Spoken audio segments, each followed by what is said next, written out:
that are within this Rogers TV viewing area. First is the riding of Dufferin-Caledon, consisting of the town of Caledon and Dufferin County. Secondly is the riding of Wellington Halton Hills, which encompasses Erin, which is within our viewing area. We'll be providing you with the results as they come in for both ridings as well as the national results. So now let's get a sense from our panelists of what they think will happen tonight. Lisa, I'm going to put you on the spot. Who do you think is going to win our riding tonight? I know that they've been predicting that it's going to stay conservative, but I feel in my heart that it's going to go Liberal this time. It was very close in the last election, and I think this time around it's going to go Liberal here.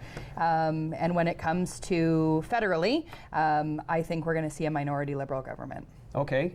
Great. Steve, where are you sitting? Oh, boy. Right off the bat, right, Bruce? Yeah, right off the bat. Oh, geez. You know what? I think I'm going to have to side with Lisa on this one. I'm actually thinking that Michelle Fisher is going to pull this one off. I mean, I know it's been, I believe, 13 straight elections that the Conservatives have won in this riding.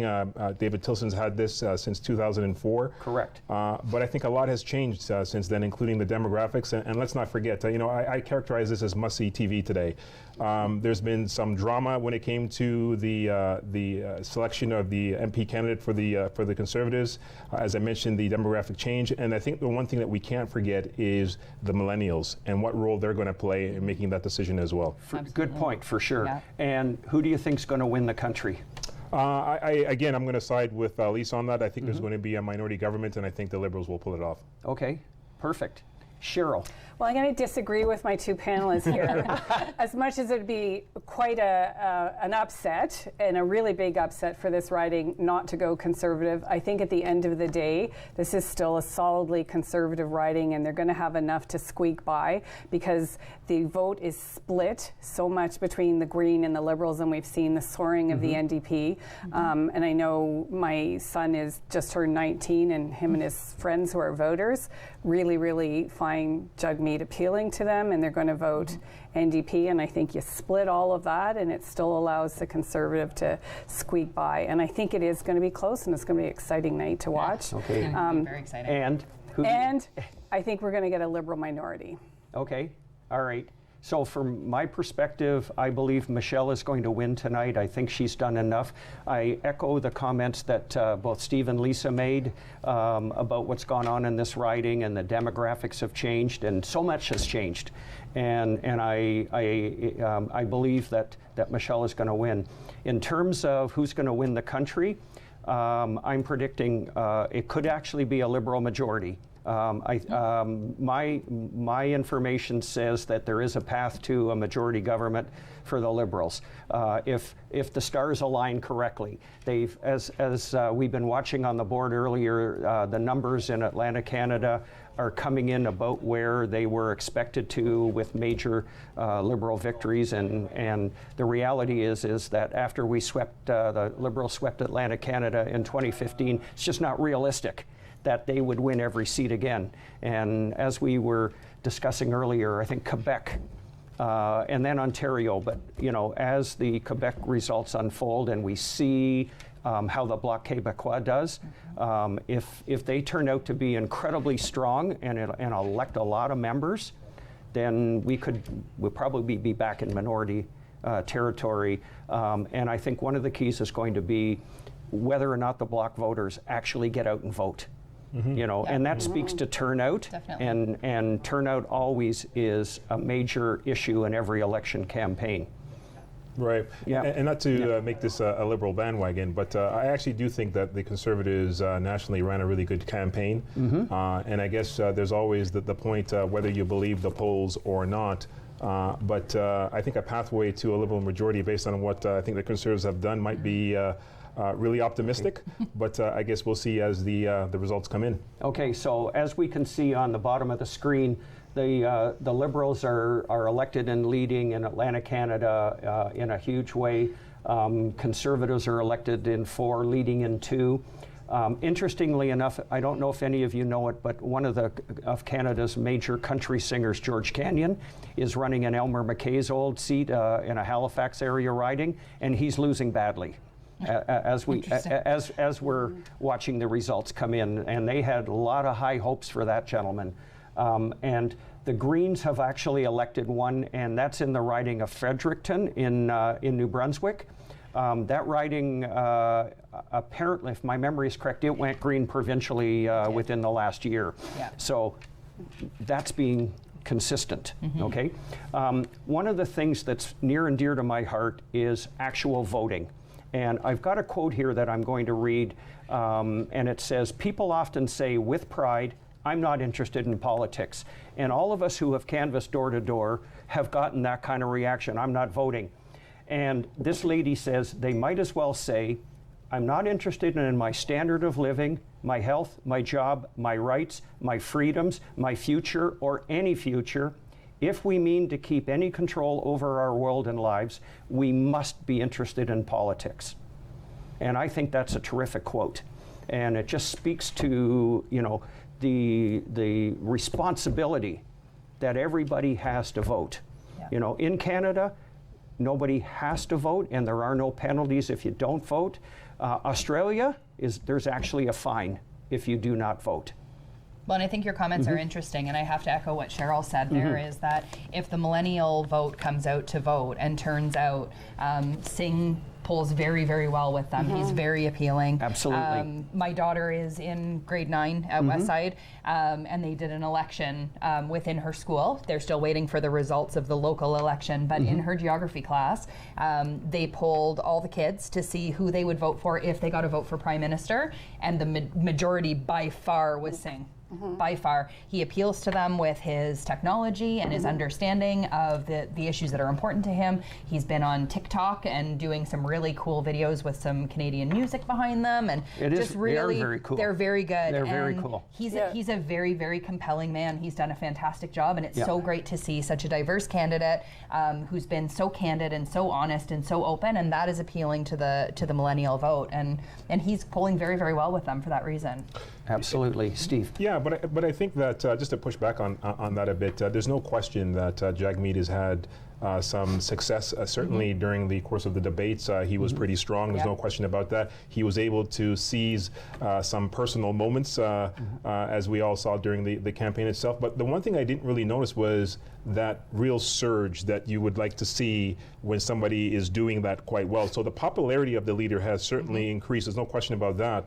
But what I was looking for was there an actual noticeable increase in where he was polling, and that I'm not really sure. Right, and I think it's more about the demographic is my point, rather than the total poll numbers. Is that his polling with the millennial vote is extremely high. Oh, for sure. I think the issue was they were late to start, and clearly there were some organizational issues, perhaps challenges financially, as we've been. So they were late to start, and I think he made up for it when he got to be in front of the public, but for the kids, for sure. You know, my son went to a rally in Brampton. They had a WWE superstar there, and They're bringing all the stuff. So which WWE superstar was it? Do you know? You're gonna put me on the spot like that. I'm gonna be in trouble with my son when I get home. Was it The Rock? No, He's not doing it anymore. He's too busy Canadian. earning like $70 million a year as a movie star. Well, if anybody could bring The Rock out of retirement, it was certainly Jagmeet, right? Yeah, exactly. Yeah, I was a Canadian WWE superstar. Oh, but, okay. Let's stay local. Yeah, I'll Google it. But you know, the kids feel green, but they don't relate to Elizabeth May in the same way that Jagmeet has been able to capture them. And they've really made climate change the issue, and this is the issue that I know my son and his friends care passionately about. Yeah. And that's an interesting point about them not necessarily resonating with Elizabeth May, considering that she is the Green Party. Yep. And so you wonder, is there a question as with regards to leadership and whether or not the Greens will have to re-examine whether Elizabeth May continues in that role?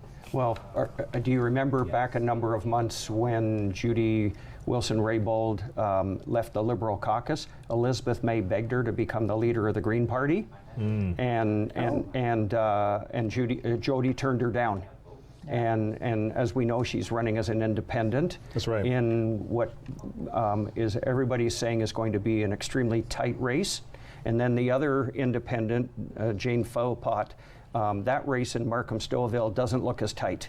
it looks like the former provincial Liberal health minister, Helena Yatsik, is going to win that riding, but we won't find that out for a while. Yeah. And I think, Bruce, what it shows how quickly things could change, because there was once upon a time we were looking at the polls and thinking that the Greens were probably going to overtake the NDP, and now it's not even close from my perspective. So it's things are fluid, maybe sometimes volatile, but it really speaks to how a debate or a soundbite could really change the tone and tenor of your campaign and sort of whether you're surging or not. You're absolutely right. And I also think how compelling a leader, like you said, can be, especially with the vote that they're wanting to get out.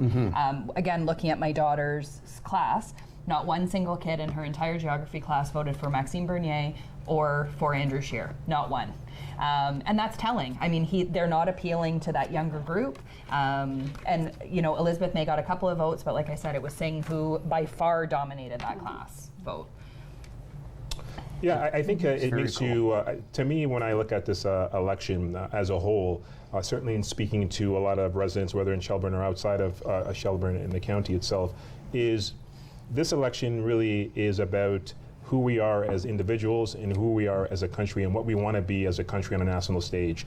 And so the rhetoric that we hear sort of south of the border, some of the rhetoric you're starting to see in places in Europe, the question is, do we want to be a country that still respects human rights, open to immigration, believes in climate action, and all these other things that Canada stands for, or do we want to take a darker path that we've seen in other areas? And so I think that's probably why that message is not resonating with certainly our youth, because I think they understand that they don't want to live in a world with those sort of dark shadows hanging around them. Definitely. Yeah, Definitely. for sure. Yeah. For sure. Cheryl? Yeah, no, I completely agree. And unfortunately, Justin Trudeau disappointed that age group with the purchase of the pipeline. That's what I hear from the kids a lot. And then, you know, the other issues that came up in the election, you know, Jagmeet is fresh to them and he speaks their language and he comes off as authentic, and that is appealing to the kids.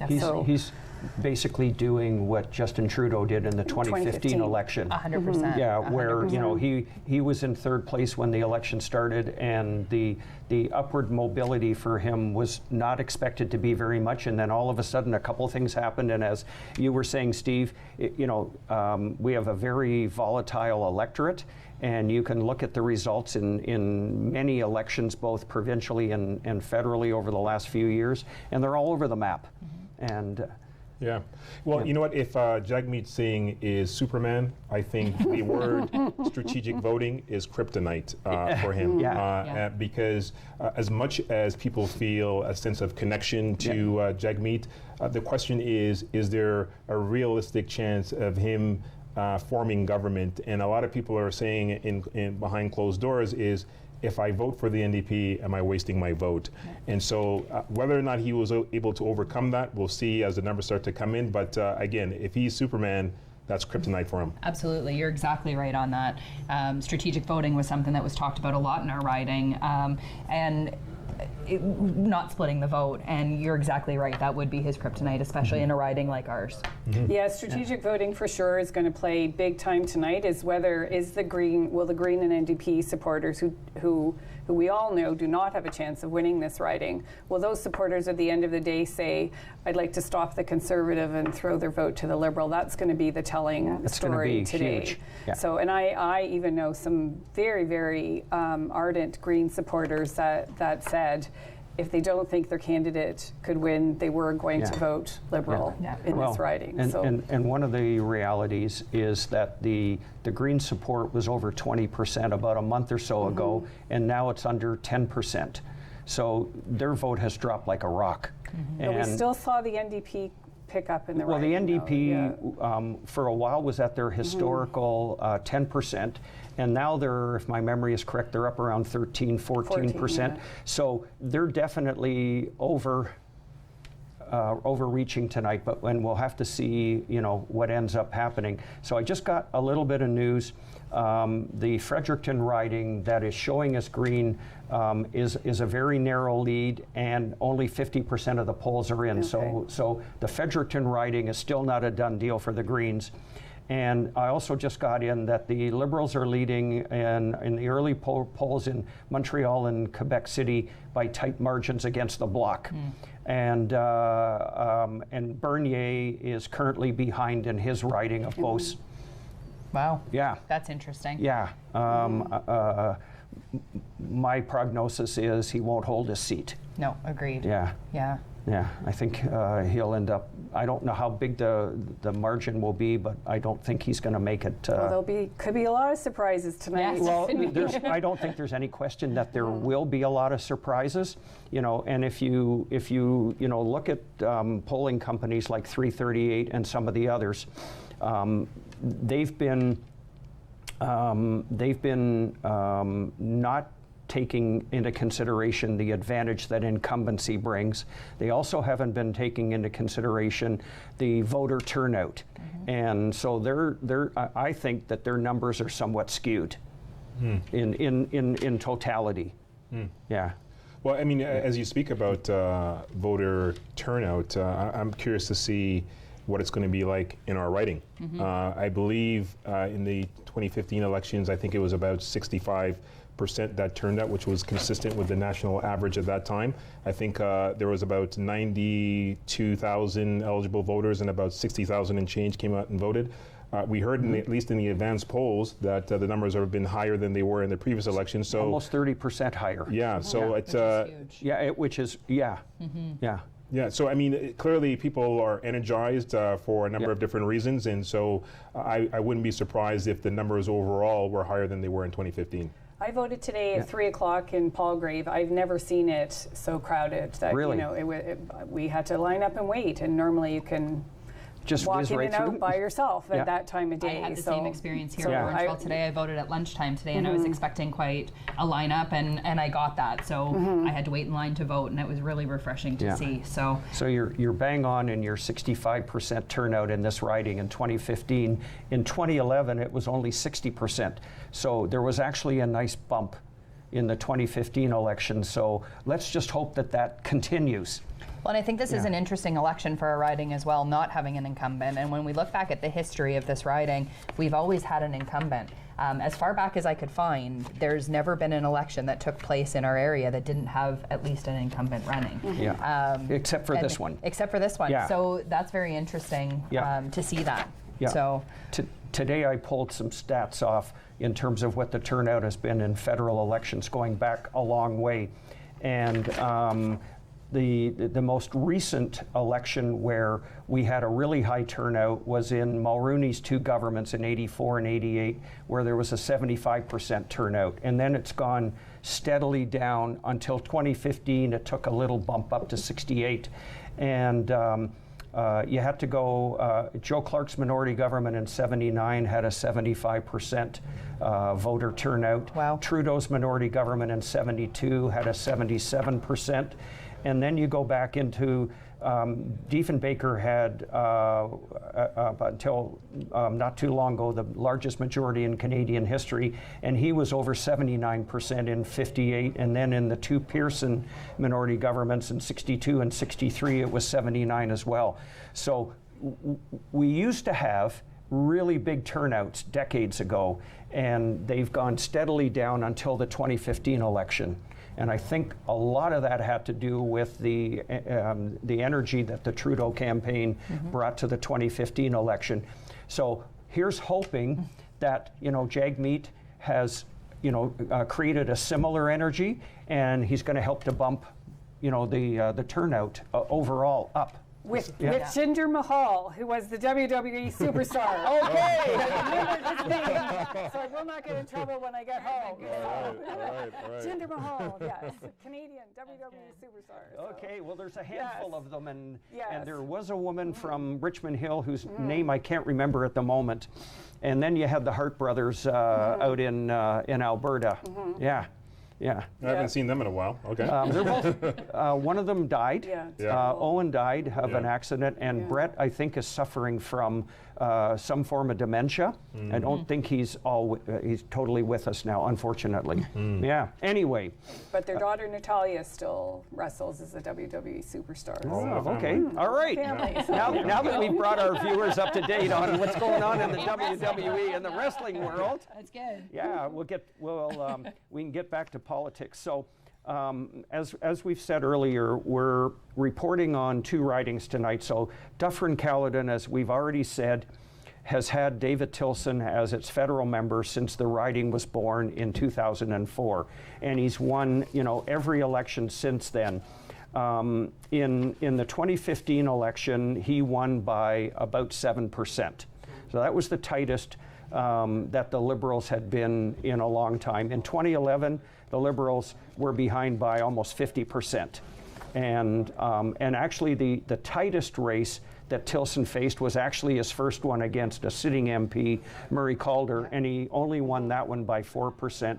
And then he increased until the last election.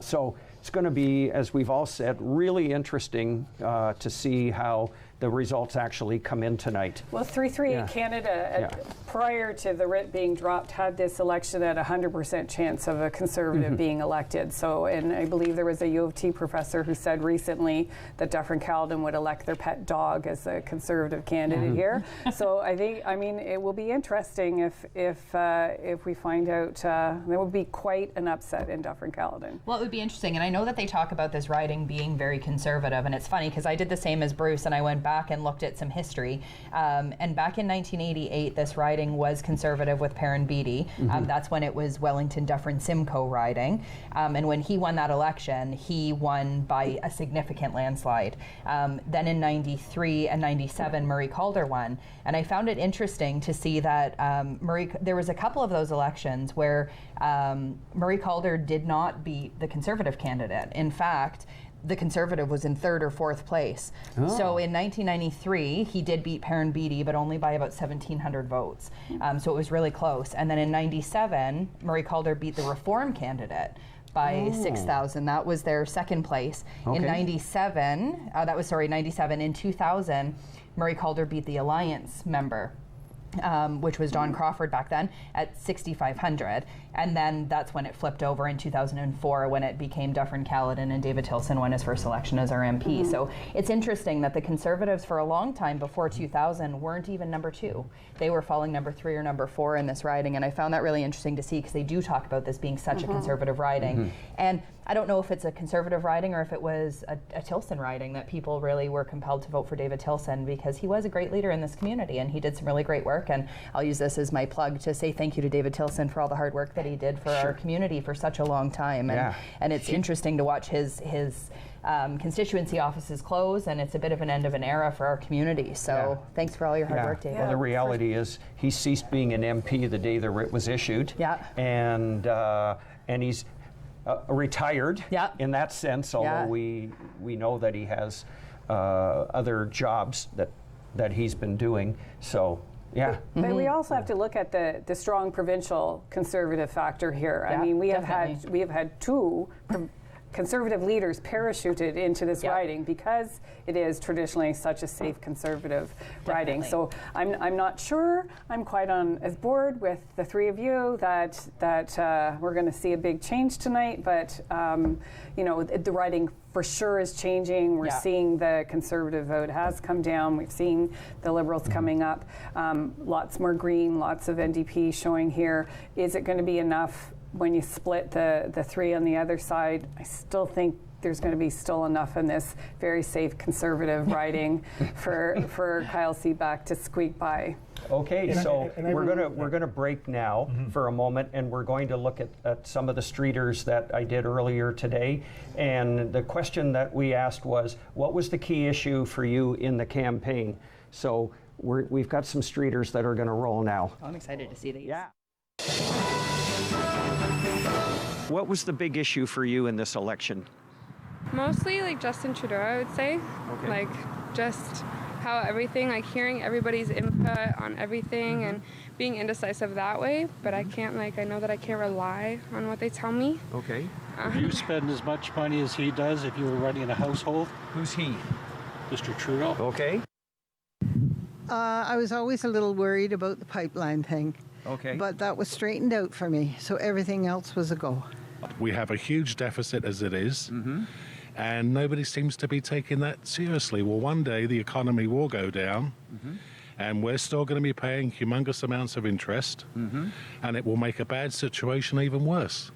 Basically, climate change, as well as there's really no one that's thinking of the senior citizen. I am now a senior citizen, and there's no one kind of looking out for us.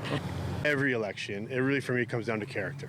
And I know this is a federal election, and there's major issues on the table. I was a little disappointed that a lot of the issues were gobbled up in one or two key issues. I think there's more to what's going on beyond what people are talking about. People are hurting and people need help. And I don't think the leaders did a great job of addressing these issues. Getting Trudeau out? To get Trudeau out? It depends on what issues are going on at the time. There's lots of different things. Definitely climate is one of them that's one of my main focuses to vote for. Honestly, the best part about the one that I was looking forward to was the housing stuff, just affordability. I'm in my 20s. There's really no way that I can really afford it with the current government, and what is possible right now with NDP is the best option for me right now. Okay. I think the need to do more with seniors and also our medical. And the thing is, we need more doctors and nurses. Yeah.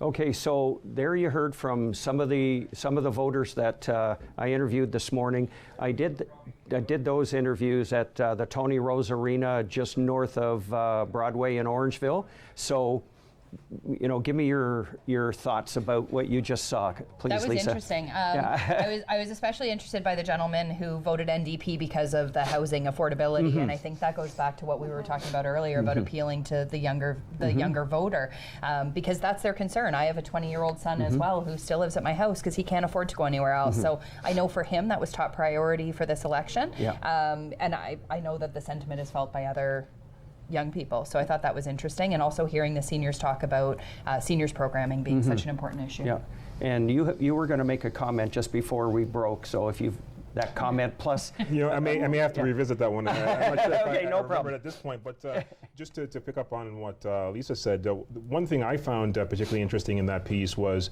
how difficult it is for the incumbent, because you heard a lot of remarks about character.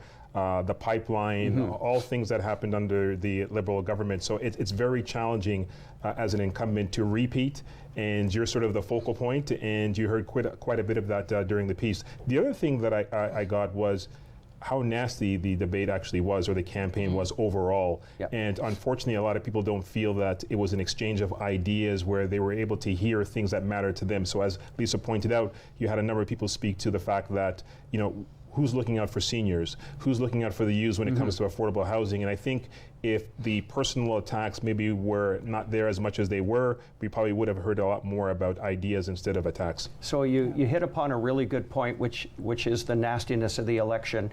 And after we've heard from Cheryl on her views, Lisa's going to, and then I'll follow up on how nasty the election's been. Perfect. So Cheryl, please. Yeah, so it doesn't surprise me that the leader comes up, certainly on social media, and I saw an informal poll, what's your reason for voting? And person after person, the leader. We've become very Americanized in our reasons for voting, and that always is one of the things that makes me crazy, that people forget that they are electing their representative, and that we have our parliamentary system is not voting for the leader, and it is what people focus on, and it is much more, about all of the representatives coming together, and there are a lot more people than just the leader, but over and over. So you saw that, and definitely heard throughout the election a lot of anti-Trudeau sentiment that I think would have been there before the Time magazine story hit, that there was still going to be a lot of that, and you're right, the incumbent does take a lot of the heat in that issue. I was happy to hear that a lot of people were speaking to issues. Yeah. I did hear a lot of seniors throughout the campaign that came up a lot, that their issues weren't being discussed. We didn't really hear that on the campaign trail. People, like none of the leaders were talking about seniors' issues that I heard, really. But it is what the people in this riding, we are one of the older demographics in Dufferin-Caledon. Those issues are healthcare, affordability, long-term care, all of those issues, while some of them are provincial, they're still the issues that the people in the riding care about. So just before we get into the nastiness of the campaign, I've got a few updates. So the board is now showing that the Liberals have a commanding lead over the Conservatives, the Bloc, and the NDP, and we're now into Quebec results. And so I've been given an update that Francois-Philippe Champagne, who was a Liberal minister, is leading against the BQ in his riding. Deb Schulte, who is the Liberal member for our neighboring riding to the east, King Vaughan, is pulling ahead. And she's starting to look more likely. And then we're starting to see the effects of the Doug Ford on this election. The Liberals are actually leading in Simcoe Grey, which is historically as blue as they come. And same in Simcoe North and Parry Sound Muskoka. They are all showing Liberal leads now. It's worth noting that the polling results are still fairly early in those. And the Parry Sound riding is Tony Clement's old riding, and right now it's going Liberal, but not by much. And so basically, at the moment, there's a strong performance for the Liberal Party in rural Ontario. And that's the exact opposite to what you were just mentioning about what's been going on provincially. So interesting dynamics at play. Lisa, talk to us about what you see are in terms of the nastiness of the campaign that people have been addressing. Yeah, so throughout this entire campaign, I've heard a lot of that. I've heard a lot of people talking about how nasty it's been, how the leaders have been just attacking one another, how residents I've heard are very frustrated that they don't feel like they understand what the issues actually are, and not so much in our area, but just as a whole through this election. So I wanted to do some Googling on that and do some research. So I found a really cool CBC article that actually was called, "Is this the nastiest election ever in Canadian history?" And the answer is a resounding no. And one of the quotes that I thought was really interesting to talk about from that article was, "In the years that immediately followed Confederation, when votes were carried out by voice at public meetings," can you imagine that? "The system was crooked by design. The parties frequently purchased their loyalties with cash or with gifts of food, booze, or household staples." Is that not happening anymore? Please, I hope not. And they made certain that they were getting what they paid for by keeping lists of their bribes and crossing off names as they voted publicly. And then the article continues to say, even once open voting ended, members of clergy specifically threatened hellfire, and businesses actually threatened unemployment if people broke ranks and voted for their wrong party, or what they deemed the wrong party at that time. So I think what we've seen at the debates is nothing in comparison to being fired for your voting choices. But so maybe we've come a long way. But to me, this one felt a little nasty as well. And I know you had a story to share. Yeah, I will in a moment. But I've just been advised that we're going to go to the riding results for both of the ridings that are in play for us tonight. So there's only one poll that's reported so far, and it's showing the Green Party candidate, Stefan Wiesen, ahead of Michelle and Kyle Seebeck, way behind. But remember, this is one poll only. Wouldn't that be funny if we were all wrong? Wouldn't it? Yeah. Interesting. Okay. And have we got the results for Wellington, Halton Hills, please, guys?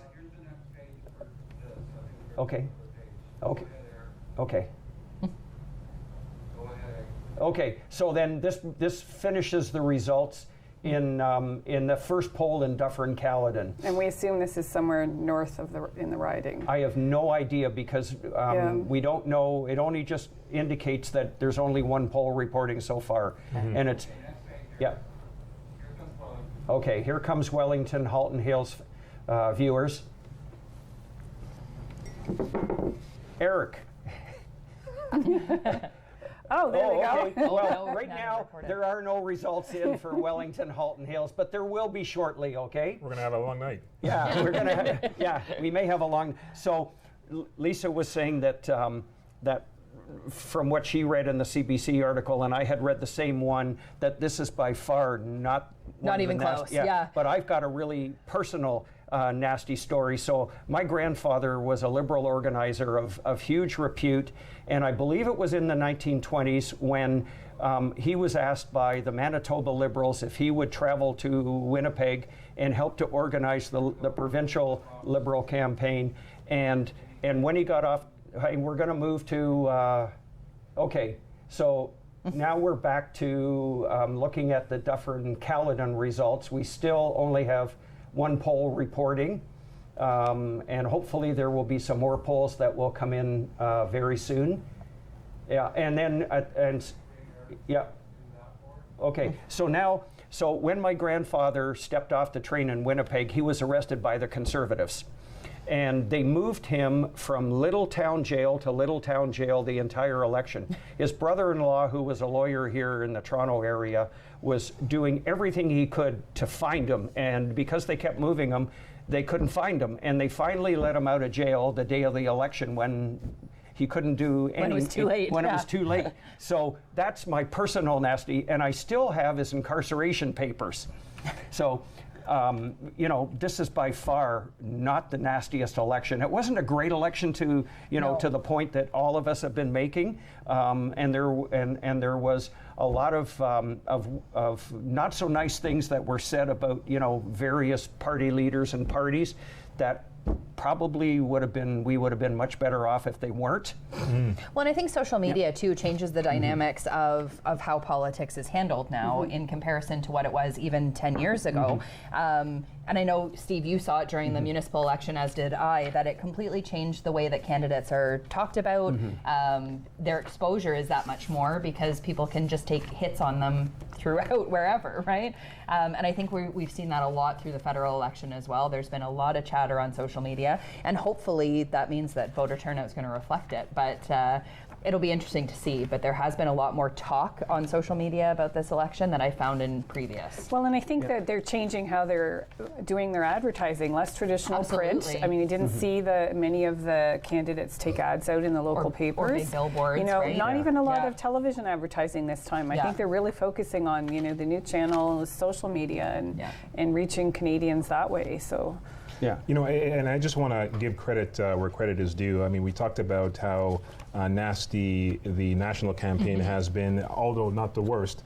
But I would say locally, it's been really good. I mean, ever since they took the candidates took that pledge, better ballot pledge. Exactly, not to have it be about personal attacks, but more about ideas. And I think from that perspective, it's been really, really refreshing. And I think the residents here were done a good service as a result of that pledge, where they were able to hear the ideas and rather than, again, the attacks that we've heard on a national level. And all of our candidates locally, we've been very fortunate, have had the opportunity to share some really great ideas. I've been really happy to see their debates and to hear what they've had to say. I unfortunately wasn't able to attend any of the debates, but I did get to watch them on Rogers afterwards, and it was refreshing to see how great they were, how much they respected each other, and you could see that they respected each other's ideas, even though they didn't necessarily agree. I still think not, the vast majority of voters do not attend the debates, do not see the debates, and certainly in Caledon, we were actually sitting at the Dufferin Board of Trade debate and looking around the room, realizing we really didn't see anyone from Caledon in attendance, that it was very much Dufferin centered, as was the 100 debates for the environment one. And that's when we decided, let's organize something for Caledon, because really the people in Dufferin-Caledon need to take a look at the candidates as well, because I don't think it's the individual candidates as much that are, informing people's voters' decisions. They're voting for the party, for the leader, and we thought you need to see the candidates as well and really see who it is that you're voting. They are going to be our representative in Ottawa, and that's why we did the town hall. The debates were. With the questions were very scripted, the answers were really scripted. That's why when we did ours in Bolton, we wanted a town hall. We wanted it to be more informal, find out what the people really wanted to ask questions about. And they were really different, really not a lot of climate change questions. We really found out what the issues were that the average voter in Caledon was interested in. And the candidates were much more natural and just answering, and which is what we really wanted to see. Unfortunately, the Conservative candidate chose not to attend. And you're absolutely right. And out of the 5 debates, the Bolton debate that Cheryl's organization put on was by far the best debate. And they did 2 things really well. The timing was excellent. Nobody was allowed to run over, as they had been in other debates, which is not fair. And secondly, they were extremely clear and concise about the type of questions that were to be asked, how they were to be asked, and they were all told that they had to leave the microphone as soon as they finished asking their question, so nobody got a second shot. And we all know from past all candidates meetings that that's an issue. So the Bolton debate allowed, as Cheryl was saying, ordinary voters in the Bolton area to come in and ask the questions that they felt, and every single question was respectful. And unlike some of the, especially unfortunately the terracotta debate, where there were some really nasty things said by certain people, this one went really well, and to the point you were making earlier, Steve, there was nothing scripted. And all the candidates had to answer based on the questions that were asked, as opposed to having had previously prepared answers because they had either knowledge of the exact question or they had a really good idea of what was going to be asked. Right. And it came through, so kudos to I think your there was group. a lot of variety in the questions, so it was a really great experience, and we had a great moderator who kept people on time. They were told no speeches. Hey, I asked my question about the teen vaping crisis, an issue near and dear to my heart, and rising youth smoking rates, and the moderator even cut me off. So. So it actually worked. It did work. It absolutely worked. Did you remember the comment that you had wanted to make earlier? No, I don't. No? But Okay. I'll pick up on the comments that have been made so far about these debates being scripted, and that's one of my pet peeves.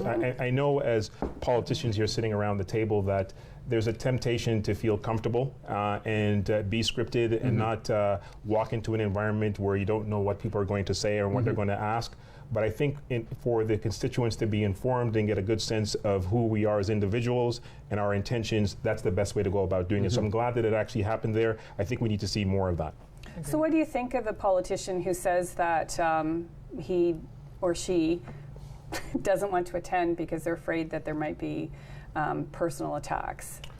Well, I mean, I think that's personal attacks is never something that you want to see, and that's why you have moderators, right? Yep. But I think people are passionate, and it may come across as being attacked, but you can clearly see people are very passionate about their potential representatives. They're passionate about issues, as we heard in one of the pieces when you did your interviews. But I think once you make the decision that this is a position that you're running for, you got to stand in the gap. People want to be able to see that leaders are able to maybe mix it up every once in a while and still stand as leaders. And so I don't have an issue, again, as a politician myself, and I know Lisa could speak to this as well, I don't mind going in and engaging the public for whatever that's worth, as long as it's respectful, as you said, Bruce, and it's in a controlled environment. Yeah, and as you know, when you're going door to door, there is nothing scripted, and frequently there's nothing that's respectful. And one of the things, and you guys have both learned it, I've canvassed since I was a kid, you grow a thick skin. Yeah. and when somebody, rips up your literature or calls you some 4-letter words, out of my mouth every time comes, have a wonderful day, appreciate your time. Yep. And then you just turn and walk away. Lisa?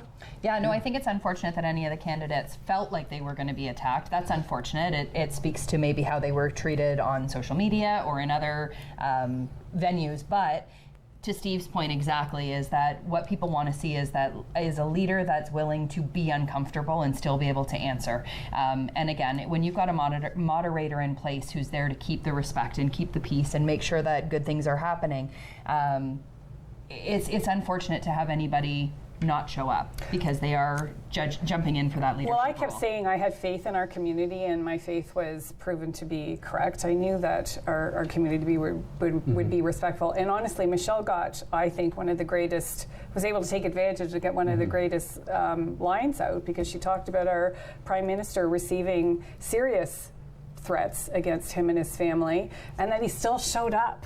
Yeah, at the Mississauga event. Yes. Yeah. Where he wore a bulletproof vest under his shirt. Yes, and in Terracotta, Michelle got a couple of pretty passionate, nasty questions against that were aimed at Trudeau, and she handled them really, really well, and came off, people applauding. And it started to where the group was making the people like, no, not appropriate. We agreed to the ground rules. So I think we have a great community, and I think our politicians, need to trust in the goodness of the people who live here, because I really believe in our community. And the people. Absolutely. So I'm just watching the board. We've got 5 out of 223 polls reported in Dufferin-Caledon, and Kyle Seebeck has a small lead at the moment over Michelle Fisher, and the Green Party has fallen way behind at this point. So it'll be interesting.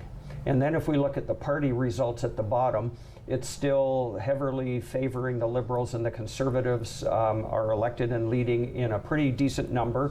NDP has elected 1 and leading in 18, and the Greens so far are still holding on to their Fredericton seat. So obviously, I would say by now that more poll results have come in the Fredericton riding, and that's probably going to end up going Green. Yeah. Interesting. Yeah. But we're still really early into the results cycle here. We've only got, we're nowhere even near 10% of the polls, reporting.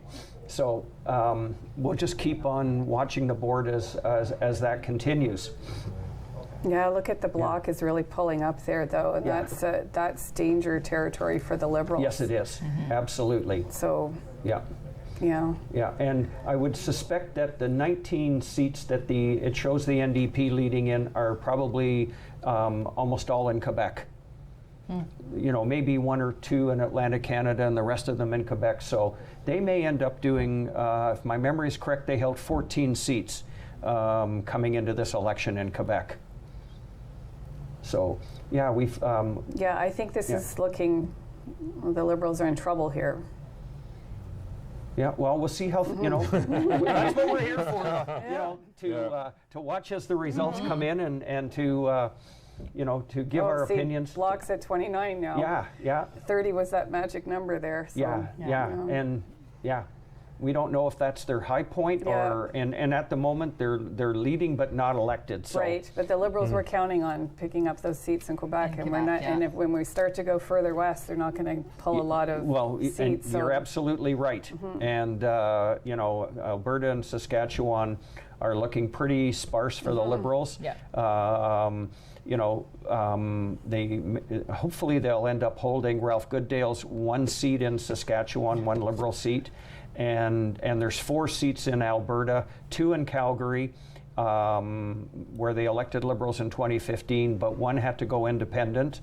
So there's only Kent Herr, who's was a minister in Calgary, and then there's Randy Boissonneau and Sohi in 2 Edmonton ridings. And a lot of people are talking about Alberta going 100% conservative. Exactly. Tonight, though, so. And we could be all the way into BC before the election is determined. Yeah, definitely. Yeah. Latest poll. We've seen Kyle's pulling over a little further ahead there. Yeah. Exactly, but it's still only showing 5 out of 223, so Got we're a still long way to go. Oh my God, we sure do. So why don't we talk about the individual leaders now and see?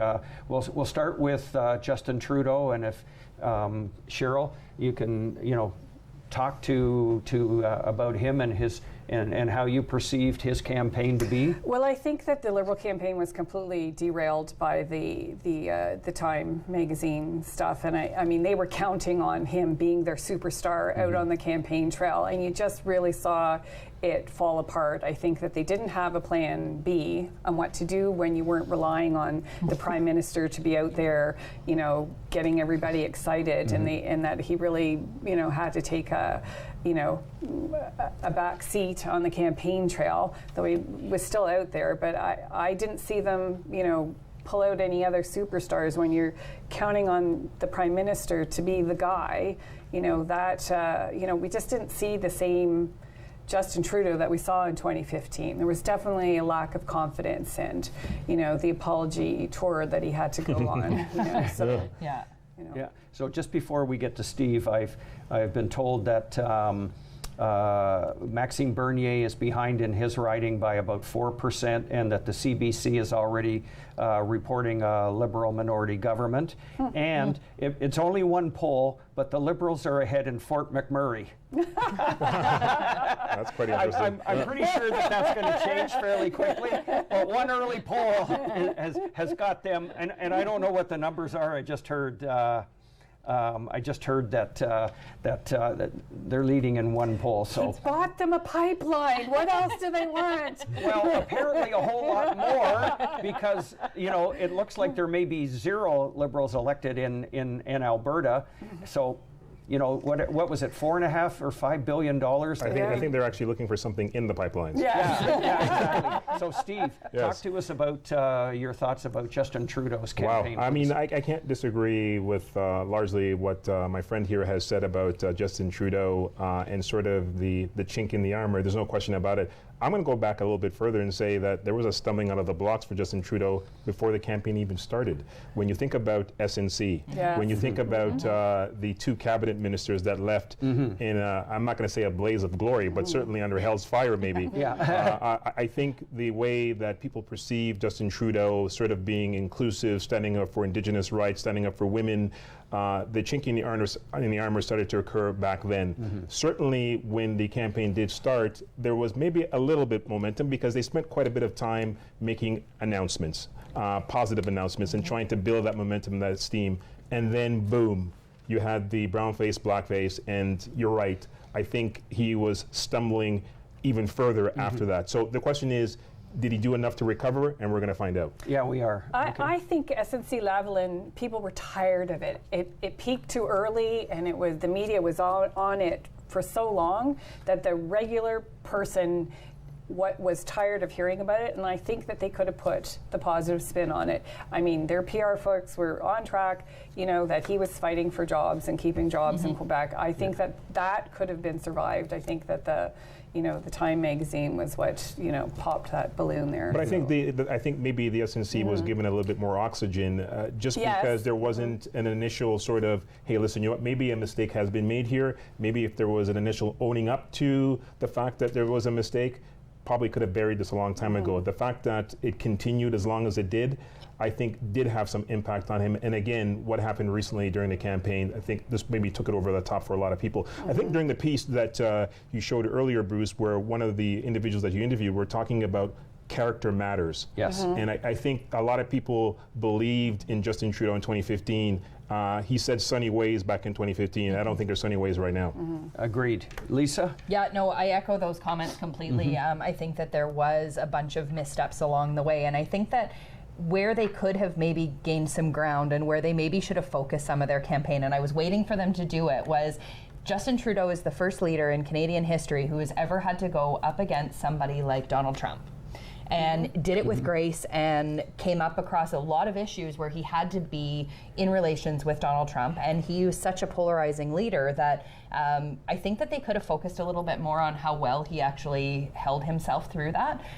He definitely had some stumbles along the way, and you've touched on most of them, so I won't go back to those. But overall, through the campaign, I thought he did an okay job, but he had the opportunity to, again, go back to all of those points that people loved about him in 2015, the inclusive leadership, the diverse communities, focusing on multiculturalism and the importance of it, focusing on women, focusing on the Indigenous rights. Had he gone back broader into those like he did in 2015, he may have done a bit of a better job through this campaign through that.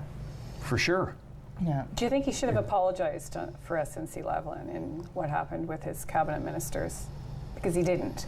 And I always felt he should have. I did too. I always felt to the point Steve was making that if he had apologized, the whole thing would have ended a lot sooner than it did. Well, and before it got fast and furious. Yeah, well, it really did. I mean, from everything that I heard and read, the consensus was if he'd apologized and if they'd done a better job of getting a handle on this right from the get-go, they could have buried it very quickly. And yet the thing just kept growing legs and legs and legs. And you know, everywhere that Trudeau went, he had to, he had to answer for this. Yeah. And it was the same answer basically every single time, but it wasn't the answer that most people were waiting to hear. And his attitude or position was, why should I apologize for fighting for Quebec jobs? Right. And yet, I to the point you were making, and Cheryl, I think that if he had of, right from the get-go, that things would have turned out a lot differently. Well, and like you said, character matters, right? Yes. So that lack of empathy towards the situation. And I'm wondering if we're, when his dad, Pierre Elliott, got his big majority in '68, almost blew it 4 years later in '72, and just barely squeaked in with a minority government over Robert Stanfield, and then came roaring back 2 years later and won another majority. So I'm wondering, kind of out loud, is history repeating itself a bit? It certainly seems that way, and I think maybe the polls are bearing that. During a federal election campaign, it could be brutal, and I think as a candidate, especially an incumbent, you have to have both feet firmly on the ground, and unfortunately for Justin Trudeau, he's on his heels. Yeah. Yeah, no argument there. Seeing more of a split there with the Conservatives, but still only 9 of 223. Yeah. Exactly. Yeah. It seems like the lead is widening for Kyle. Yes, I'm getting that information as well on my feed. And it's really hard to analyze that without knowing, what polls are coming in, because the Liberals are expecting certain parts of the riding to be stronger for them, and the traditional rural areas to be stronger for Kyle. Is that what we're seeing now? We don't know. Because unfortunately we have no clue at this point where those polls that have reported are within the riding. Because you look at this riding, and holy smokes, the diversity. When you go into downtown Bolton, or when you end up in the farm country between Shelburne and Dundalk, and everything in between. And new developments in Southfields, really different demographic. I mean, it's a very, very diverse riding now. So. Stevestown is the first or second fastest growing town in Ontario or Canada, and the diversity that's come into Shelburne is mind-boggling. But I think the one thing that we shouldn't lose sight of the fact is, yes, there is growing diversity. The key is, are the parties able to get those votes out? Yeah. That's really the key. The Conservatives typically have a really good ground game in getting their supporters out to go and vote, and maybe you're seeing a lot of that bear in the polls. The question for the Liberals and the NDP and the Greens, even though there's fertile ground for them to take advantage of, are they doing a good enough job making sure that people are not only saying yes at the door, but saying yes at the ballot box? Absolutely. Well, I know I got several phone calls and emails today from the Seebeck campaign offering us rides to the polls. We were going to ask for 3 separate rides to keep them busy, but decided not to. Okay, all right. So I'm hearing that Ralph Goodale is ahead, but not very many polls have reported in his Regina-based riding. And the Liberals have actually pulled ahead in Barrie, Springwater, Oro Medonte, And that was a massively close race in 2015. And Jane Philpott is currently behind the Liberal candidate in Markham Stouffville. NDP are pulling ahead in Windsor. So that could mean that that's not good news for Sandra Pupatello, the former provincial Liberal cabinet minister that's jumped back into politics and is running in Windsor West. But I'm told that there's not many polls reported yet, so we'll see how things pull out. And here in Dufferin-Caledon, it's about a 300 vote plurality for Seebeck over Fisher. So, and again, we don't know where the polls are, but we're now about 5% of the polls have reported. We're up to 9 polls reported. And the Greens still comfortably ahead of the NDP, and they were really neck and neck. Well, the NDP were showing as being a little ahead of the Green in the riding, so a long way to go. Oh, absolutely, absolutely. Yeah, it's definitely very early in the Yes, and polls. I always find that frustrating when I'm watching the results on TV, and they're only showing early poll results. So in the Wellington-Halton Hills riding, the Conservative incumbent Michael Chong, who's been the riding MP since it was formed almost 20 years ago, has a very comfortable lead over Dr. Leslie Barron, the Liberal candidate. So I think it's almost safe to predict that Michael Chong will hold on to. He is a comfortable lead. He's basically double the vote of the Liberal candidate, and I don't think that was unexpected. The one that is going to be really interesting is the one immediately to the south of that, and that's the Milton riding, where the Conservative deputy leader Lisa Raitt is being taken on by Adam Van Koeverden, the Olympic gold medal rower. And that one, from everything that I've been hearing and reading, is going to be incredibly tight. Yeah, and if the Liberals hope to do well, that's a riding that they need to take. If we just go back to the sort of the local results in the Green Party, and it's still early days, but I'm not surprised, even though they're in third, the results of the Greens thus far. I watched their candidate at the Dufferin Board of Trade debates, and just by audience response, it seemed that his message was really resonating with the folks that were there. So I think he's certainly one to watch.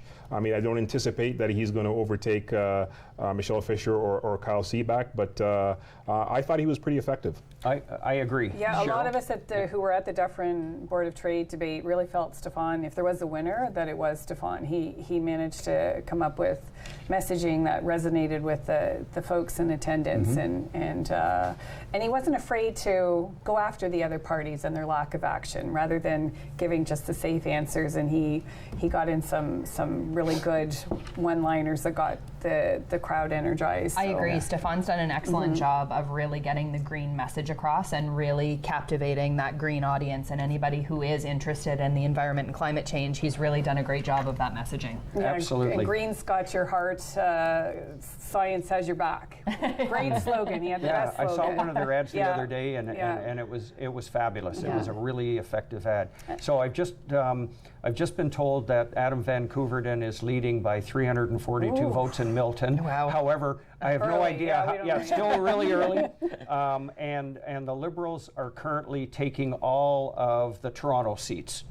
And the two that had been potentially forecast to go NDP back to where they were in 2011 at the moment are Liberal. So, and that's not surprising either. No. Well, this is the incumbent factor, Bruce, that we've talked about, that the polls may not take the incumbent factor into effect as much. Exactly. And none of the polling did. And the other thing that they weren't taking into consideration is the turnout. And those two are what I call bugger factors. I don't know how else to put it. And they skew things. And a lot of the polling, including 338, didn't take those two factors into consideration, and especially the incumbency part. And since the majority of incumbents were Liberals, the prediction was that a lot of them were in trouble, and we're seeing, you know, some bleeding of Liberal seats in Atlantic Canada. It would be interesting if we could actually see, you know, what the results are in Quebec. But right now, what we're seeing at the bottom is all skewed. Yeah, we do. It includes everything, and Michael Chong is still holding on to his 2-1 lead in Wellington, Halton Hills, and looks to be, you know, comfortably on his way to re-election for, I don't know, like the 6th time or something like that. But the block's at 33, if we include, you know, where they're leading. So that's scary for the Liberal territory if they're doing that well. Absolutely. Which really was the big surprise of the election, and that was really the televised debates and how well their leader did. Mr. Blanchet, or Monsieur Blanchet, Monsieur. He did phenomenally well, and especially when you compare him to Gilles Duceppe, who had been the BQ leader for the last, at least 2, if not 3 elections, and he just didn't resonate the way that Monsieur Blanchet has been resonating, and I agree with you. He did a really good job. And again, it goes back to compelling leadership, right? That's exactly it. And people resonating with the candidates, both on a federal level, but also on a local level. And I think that that's been an important part of a lot of the ridings is who people feel connected to. And I think when it comes to the Bloc, and as you talk about leadership, I think what he has going where maybe others didn't is Bill 21, I believe it is, and how Quebecers are really galvanizing behind that in the preservation of their language, etc. So I think that is also speaking to sort of their surge with respect to their projections, and so I'm not really surprised, I guess. I think maybe at the very beginning, I don't think people anticipated this, but certainly seeing how Quebecers feel about that bill, we're seeing that being reflected in the polls that are coming in now. You're right. Yeah, preservation of culture and heritage is so important, and the Bloc leader has done an incredible job of preserving that and talking about preservation. Great way of positioning it, because it's right. Yeah, no, excellent. So,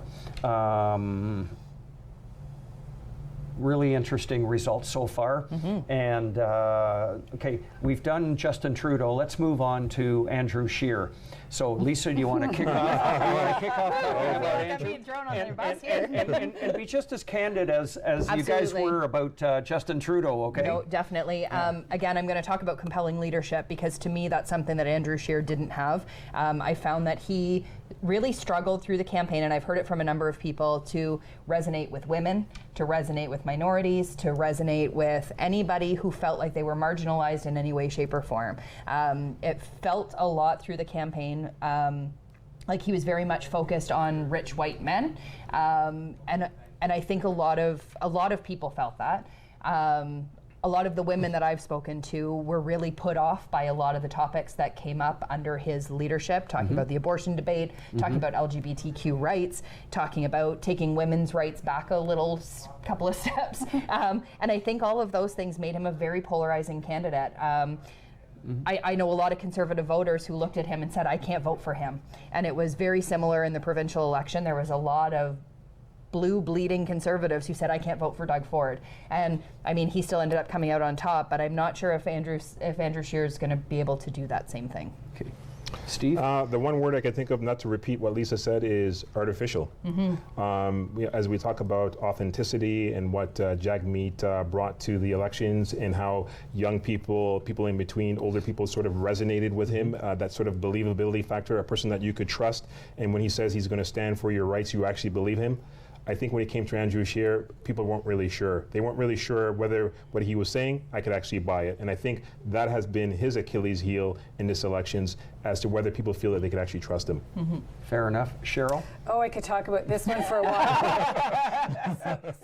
Go for it.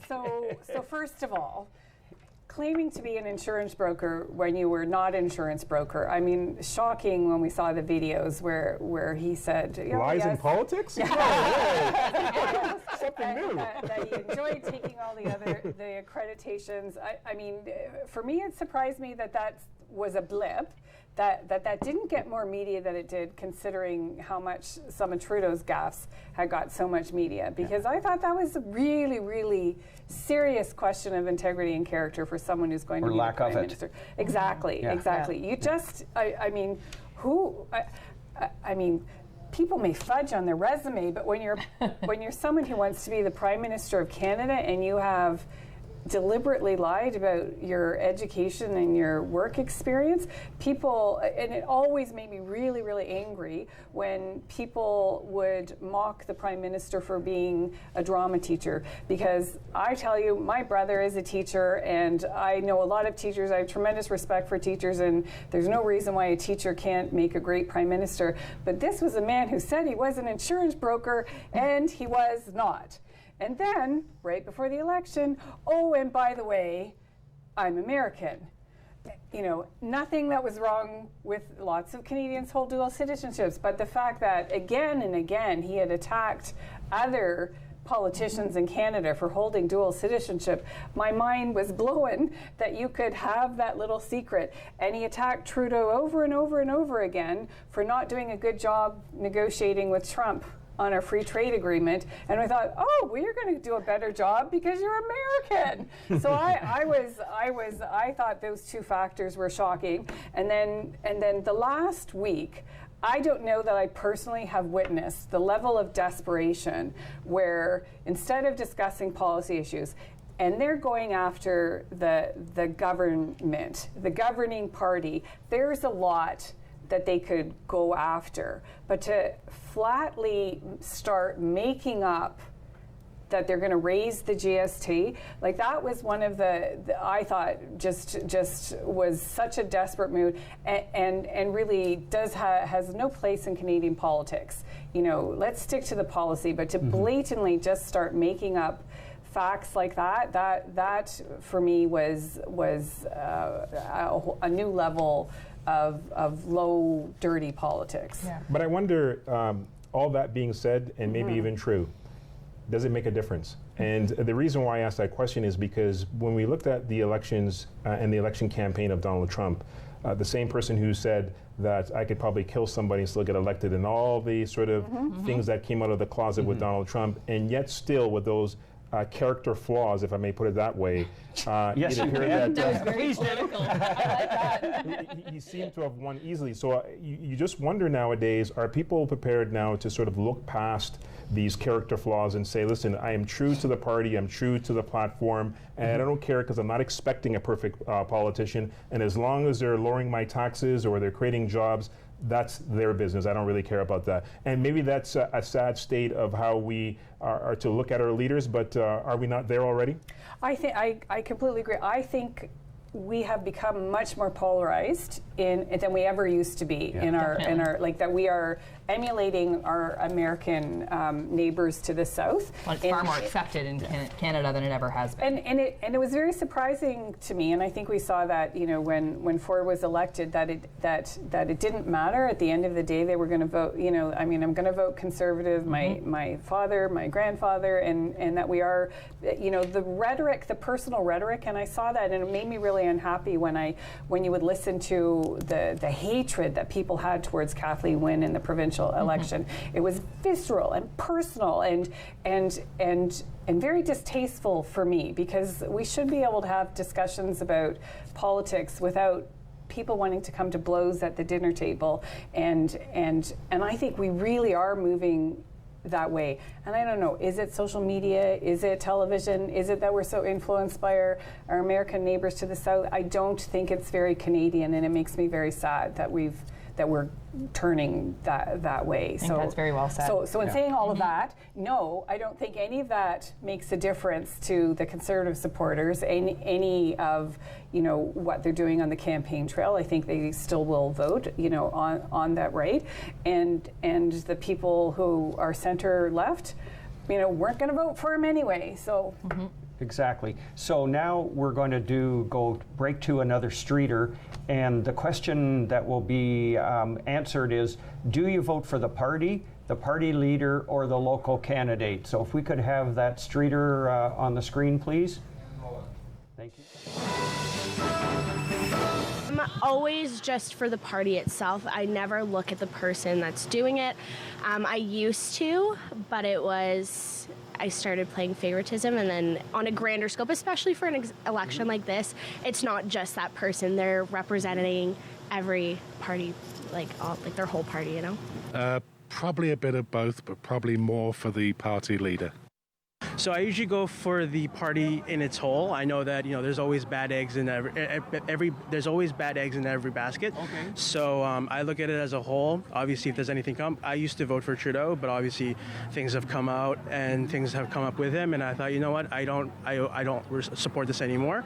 Let's look at the other options.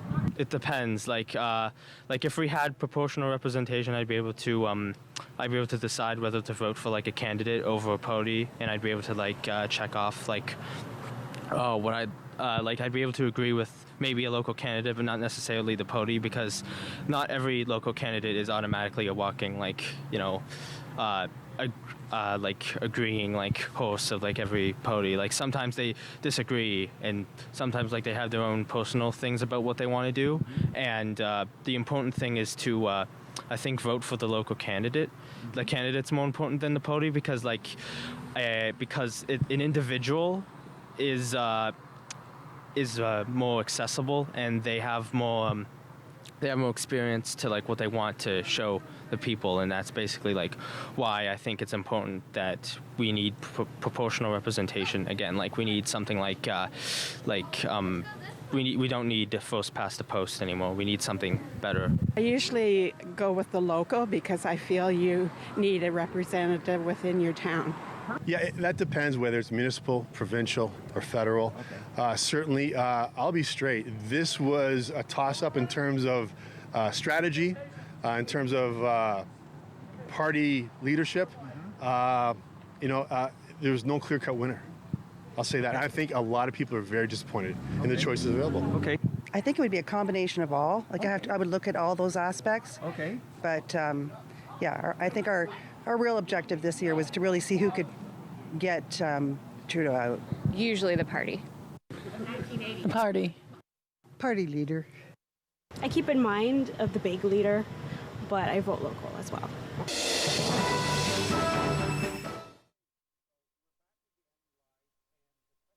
That we were asking the voters at the Tony Rose Arena was, do you vote for the party leader, or the local candidate? Steve, your thoughts, your comments, please. Well, I was happy to hear somebody say at least that it's important to look at the local candidate, because no matter how popular Justin Trudeau is, Jagmeet Singh, or Andrew Scheer, they're not working in your riding. It's the local candidate. So I think it's very important, and it was very astute of the person that you interviewed to make commentary about that. So I was quite impressed. But you also heard on the flip side as to how important the leader is for each party, because you heard one gentleman say that based on the things that had come out, he decided to switch. He was a Liberal supporter, but based on what things had come out about Justin Trudeau, he's now considering other options. So it speaks to the importance of the leaders having a clean sheet, especially during the campaign, but it also speaks to the importance of the local candidates as well, because at the end of the day, they're the ones that you're going to be going to on a local level. For sure. Lisa?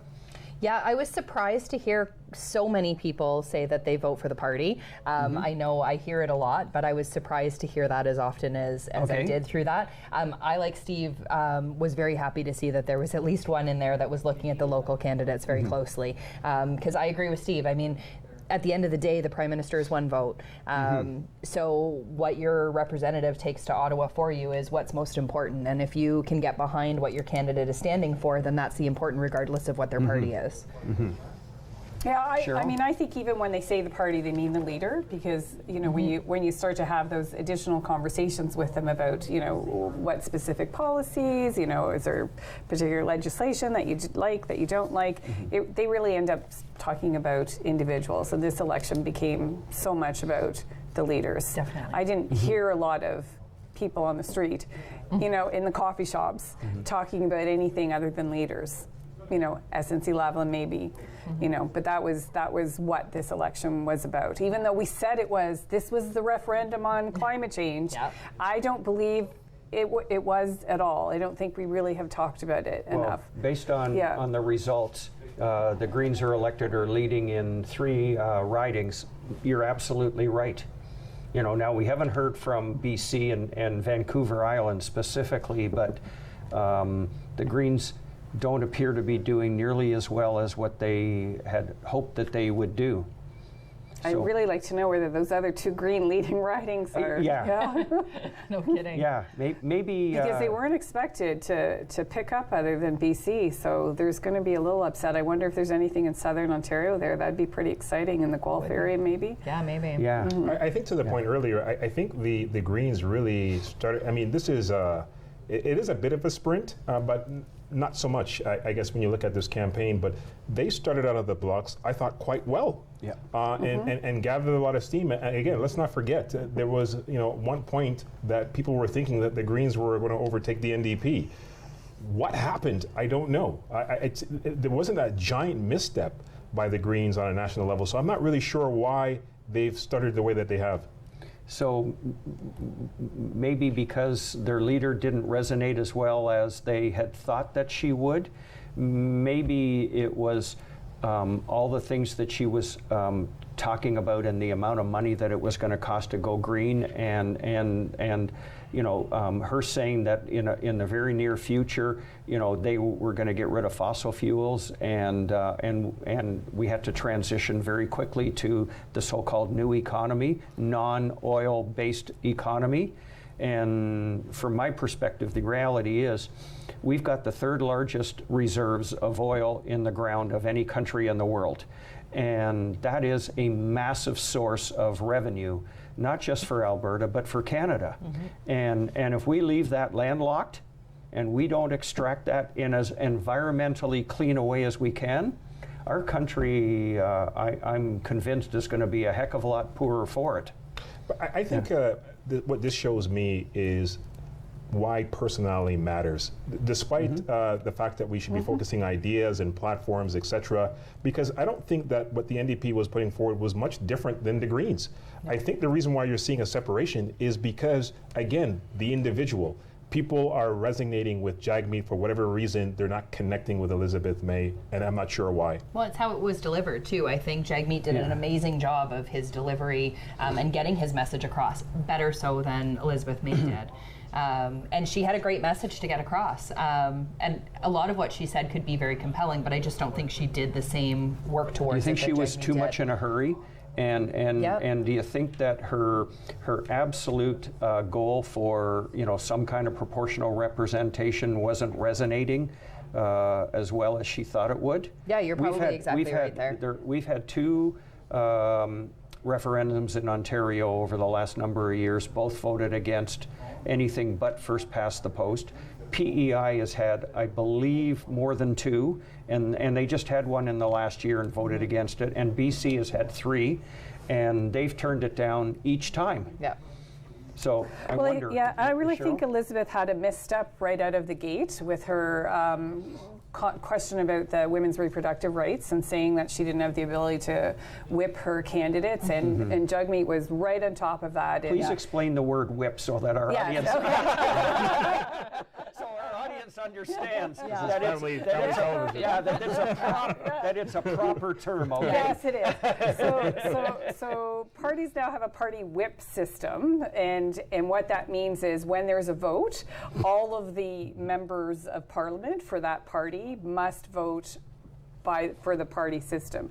The Green Party, who is founded on doing politics differently, do not have a party whip system, so they allow all of votes to be individual votes so that they don't have to vote the way the Green Party said. So that was the point that Elizabeth was making, even though the Green Party says that they, and she tried to play catch up on that, and the Green Party had to issue a statement afterwards to say that no, they were not going to change legislation and take away women's reproductive rights, but it really allowed the NDP to really jump on top of that issue, and that was, I think, one of the first ones where Jagmeet came out swinging at the Green Party. And from that point on, I don't know that it was as much about what the Green Party did wrong as it was about the things that Jagmeet was doing right.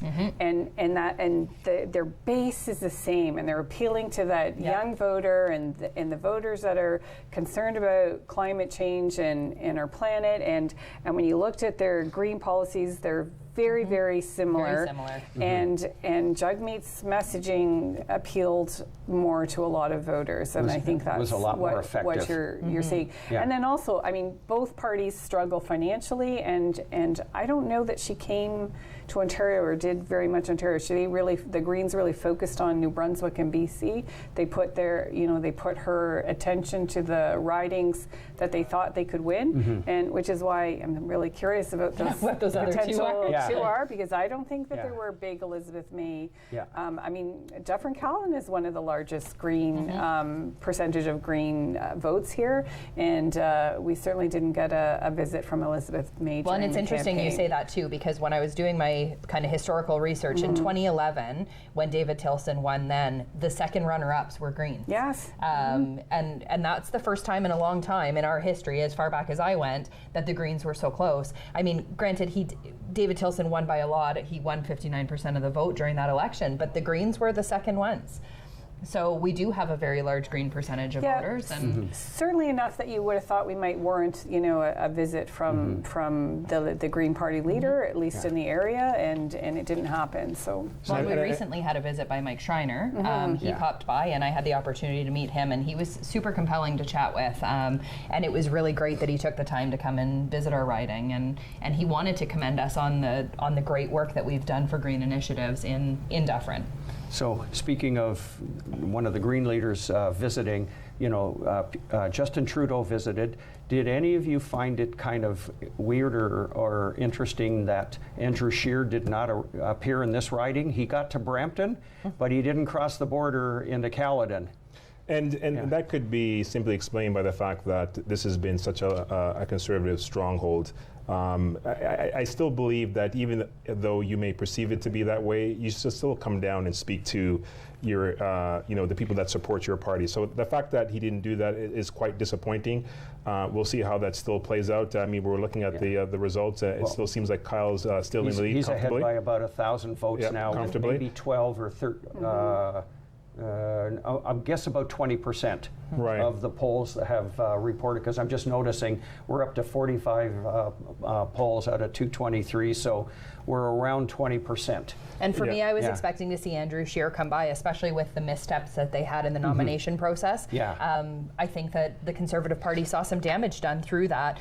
There was a lot of controversy surrounding their nomination, and I thought because of that, we may see him shoot into the riding just for some reassurances. But I think that he probably just did a calculation, and when you look at the sort of the history of the riding and what the polls were saying, I think he just made a calculated move and decided that in essence it really wasn't worth his time, I guess. And we'll see whether or not that's going to bear out as being a mistake. But I think that's what he probably had in his mind.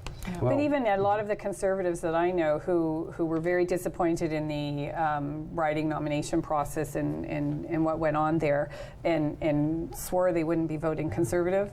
I've listened to them in the last little while. At the end of the day, I think a lot of them are going to hold their nose and put their X beside the Conservative, because they will not vote Liberal. And at the end of the day, that blue blood just flows through their veins. Yeah, that's right. I do have an update on the Greens. Okay. So it's Fredericton riding, Elizabeth May's riding, and Paul Manley's Nanaimo Ladysmith riding. Oh, okay, it is the BC so there's already results coming in. I didn't realize we were getting the BC results already.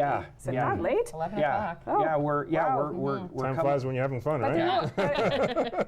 Oh, okay. So I just got a text from a former politician, and he said that Andrew didn't show up because he visited Jeremy Williams a year ago and realized that Williams scared him. So he wasn't too keen on coming back. Maybe is the leading that may be text the same, that I just got. That might be the same reason why you stayed away from Doug Ford. And speaking of that, was that not incredibly interesting how Doug Ford was completely neutralized throughout this entire campaign? He's only surfaced once or twice in the last week or so to make a spending announcement up in Kenora. And other than that, even when Jason Kenney came into his Etobicoke North riding, he was nowhere to be found. You know, they might as well have had him in the debates because he was spoken about quite a bit. I know the Conservatives did their best to try to put him in a cave and leave him there, but I think Justin Trudeau did a very good job of always reminding Canadians what Doug Ford had done on a provincial level, and to let people know that, hey, listen, if you have a federal government under Andrew Scheer, expect the same. I think there was one commercial, one ad or something where Justin Trudeau was saying that basically Andrew Scheer was holding the beer of Doug Ford. the buck of beer. The buck of beer of Doug Doug Ford, exactly. Yeah, which really only existed for a handful of days. Right. And then disappeared. So I thought that was an effective strategy to remind Canadians that you know, you're possibly in a world of hurt. From a Conservative perspective, they would look at that as fear-mongering, and that's a typical Liberal tactic. But I think it really made a difference because I hear a lot of people who are feeling the hurt under the Conservative government on a provincial level, and to remind them of that, to say that, look, this is going to continue on a federal level, I thought was quite effective. Agreed. Yeah. And you know, from what I'm understanding, both Orangeville and Shelburne are seeing cutbacks from the provincial Conservative government, and there's not as much money that had been promised that's going to come, or that you were hoping to have. Yeah, is not showing absolutely. up. And I think it was a very smart move on the federal Conservatives to kind of put Doug Ford in a box for a little while You mean through federal Liberals? No, the Conservatives. Yes, I think that they've said, like, kind of, you need to stop, you need to be quiet, you need to go aside, because they knew that he was going to be a polarizing part of their campaign and that he was going to negatively impact. And it was very smart of the federal Liberals to pull a little bit of that out of the box. I think it needed to be done for their campaign going forward. Yeah. My favorite political cartoon of the election was one where they had Ford in a Hannibal Lecter. Yes, with Andrew Scheer saying, "I know it's rough, but it's only 9 more weeks." Just hang in that there. was the best. That was the best. That was a good one. But I don't know. I think in a way it was effective as well, because I think it did take some of the, like keeping him quiet. Yeah. I think people start to forget about the stuff that he's doing. Yeah. I don't know if they forgot. But think it's not top of mind so much. But it right, will be real soon, and you're going to speak to that, I'm sure. Mo. Regional governance review. That's not going to happen until after the election. Who knows what? And the legislature comes back in a few days. Yep. So he's Again, well-timed. So Doug, he took basically 6 months off, and which to me is that the was longest. just despicable. Agreed. I mean, for our tax dollars, I mean, to be so blatantly partisan and taking that kind of time off. So Yeah. Okay, are we ready? Okay, so folks, we're going to go to a phone call. Chad Ransom is on the line. Oh, wow. And we're gonna have a chat with Chad. Way to go. Hey, Hello. Chad, are you there? Yes, how are you guys doing? Hey, we're doing terrific. Chad. So if Great you're not, coverage, guys. We got I've got Chad on Cheryl there. Connor, Steve Anderson, and Lisa Post as panelists. So have you got any comments about how things are going tonight? Well, you know what? Everything down here, we're down at the bar on Broadway. Everyone has a very positive outlook. With the People's Party of Canada, we're just looking to make a statement. We're very happy the way things are going. This has been a tremendous experience. It's been a very eye-opening experience, and it's been a pleasure to run with Dufferin-Caledon. Okay, so, we all know that you're the new kid on the block. You're the new party. So how do you think, from your perspective, how has the campaign unfolded? And we're understanding that Maxime Bernier is still running behind in his Beauce riding. So if you could give us some comments there, that would be fabulous. Well, you know what? It's not over till the fat lady sings. Man, she's got to be really fat. Whoops. Oh, boy. Nobody goes in this planning on losing. There's still a lot of polls left to be closed. And we're just being very positive and pushing forward. Everyone down with the People's Party of Canada that I've talked to, we're very happy for what we stood for. We made a stand. We feel our voices were heard, especially here in Dufferin-Caledon. I was welcomed. I was invited to every single debate. And hopefully it's been an eye-opening experience and a knowledgeable experience, not only for myself, but for the voters as well. I couldn't agree more, and I attended all 5 debates, and some of us on the panel attended the majority of them or watched them, and you're right, you were welcomed, and you came across very effectively. You came across, as a really terrific human being, and you stuck to your talking points, and you did a really effective job of representing not just yourself, but the People's Party of Canada. So, good on you and kudos to you. You know what? I appreciate that. We're a brand new party, and we're making history right now. We're doing more than any other party has done their first year out. Cool. What we've been able to accomplish within 1 year, this is just going to grow stronger. And one thing's for sure, as everyone knows, I don't back down from a fight, and I'm going to keep fighting. Awesome. That's really good to hear. And you injected a really interesting perspective and point of view, and came across really well. So we thank you for that. Yeah, you know what? Thank you for the opportunity. Like I said, guys, this has been a once-in-a-lifetime opportunity, and I think I've caught this bug of politics, and I've really enjoyed it. It's just been truly amazing. Cool. Well, we were delighted to have you, and good luck in all your future endeavors, okay? Thank you. Appreciate you calling in. Well done with your coverage, guys. Okay, have a good one, okay? Thanks. Bye now. Okay, bye-bye, thanks. So I'd like to say, to me, I think a lot of people found Chad to be the surprise of the entire campaign, right from the very first debate in Terracotta. And we all came out of her thinking, Chad won the night. He was personable, charming. I mean, he said over and over again, I'm Chad Ransom from the People's Party of Canada. Every single question he answered. Every single, he started with that. It was high. Yeah, it was awesome. It was great branding. It was awesome branding. Partway by the end of the evening, people were all chanting that with him, and the one time he forgot to mention it, people chanted it out for him. It was when he was making his closing remarks, and he starts out and he goes, and the whole audience fills in, Chad Ransom, People's Party, and it was fabulous. And to your point, his branding was excellent. He did a really good job, and I totally agree with you that he was the surprise. Yeah. And what a lot of people said is that they liked him, they really liked him a lot. I mean, he came across as authentic and real, and that he was someone that they knew that he could trust, that was going to work really hard for us. But the party, you know, and that was still ultimately, when you look at, he didn't really seem to pull on the right very much. But a lot of people said we wished he was from a different party. Well, and I think that's the compelling leadership piece again. I think Maxime Bernier did some real damage on the campaign trail with all of the PPC candidates because he was such a polarizing character and he wasn't a compelling leader. Agreed there. And we need to remember that Andrew Scheer beat Maxime Bernier for the federal Conservative leadership by the slimmest of margins. And it took 13 ballots for it to happen. And what I have been told is that the majority of Conservative delegates from Dufferin-Caledon to the leadership were Bernier supporters. So he already had a pretty decent base amongst the Conservatives in this riding. So, Chad, thanks for calling in. We certainly appreciate it. The one thing I'll say is, if we're honest with ourselves, I mean, he was really behind the 8 ball when he came up here. There was a lot of question marks about his party, as he said, a lot of misconceptions. But the thing that I heard from people time and time again, to echo the sentiments around the table, is whether people agreed or if they mainly disagreed, they liked him as a person. And you could certainly see that in his telephone call today. Yeah.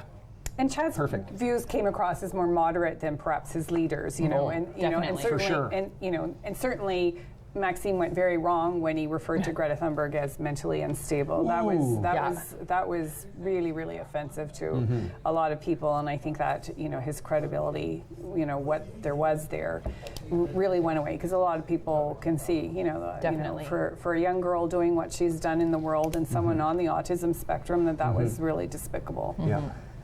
Yeah, Michael Chong continues to hold a very large lead, 3,000-4,000 over Dr. Leslie Barron. And seeing Kyle pull ahead. Kyle is 2,400 roughly votes ahead with 85 polls that are reported. So it's looking more and more like our next MP will be Kyle Seebeck. Well, I don't think, I mean, as much well, well. to be fair, we were put on the spot. And you know, it's not over yet. There's no argument. It's not over yet. But I don't think this is going to be a surprise to anybody. If he ultimately becomes the winner, I don't think, again, many people are going to be overly disappointed. Again, it's been a stronghold for quite some period of time. He did run a good campaign. I've spoken to him personally. I've seen him at some of the debates. Some of his ideas are quite interesting. Some of the, in fact, I gravitated to be quite honest with you. For example, his idea that he wants to have, I think, 4 town hall meetings to meet with the mayors and the deputy mayors and council members to get the ideas of what's happening on a local level. He talked about having a citizen advisory group to sort of hear from citizens on a grassroots level as to what's going on and taking that to Ottawa. So he certainly came up with some interesting initiatives, ideas that I don't think maybe some of the others had come up with, and maybe you're seeing that bear out in the polls.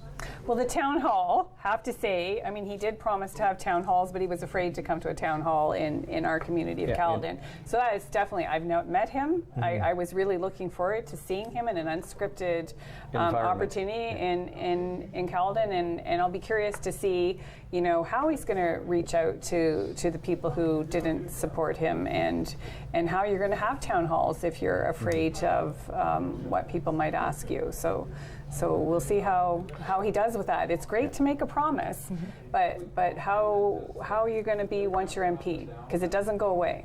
Well, and it's, you know, I think it's, you know, the people's responsibility to hold him accountable, right? If he's made these promises and he's failed to deliver, then, you know, I think people will have a sort of a long memory when it comes to the next election. So let's hope Which could be shorter. It could be. It may not be 4 years. Well, that is very true. So that's a good segue into the national results. So the Liberals are elected and leading in 157, and they're sitting at just under 34% of the vote. And the Conservatives are elected and leading in about 118 and just over 34% of the vote. So what they were predicting is that the Liberal vote was more efficient than the Conservative vote. And based on what we're seeing, that's, you know, bearing out. And the BQ, I think, has surpassed what anybody at the onset of the campaign, you know, thought that they would do, because they're sitting elected or leading in 34 seats. Yeah, I'm surprised to see those results from the Bloc, because historically in Quebec they have actually declined. But like you said, with the rise of their leader, they've done extremely well. Blanchet. And yes, you just like saying his name. I do.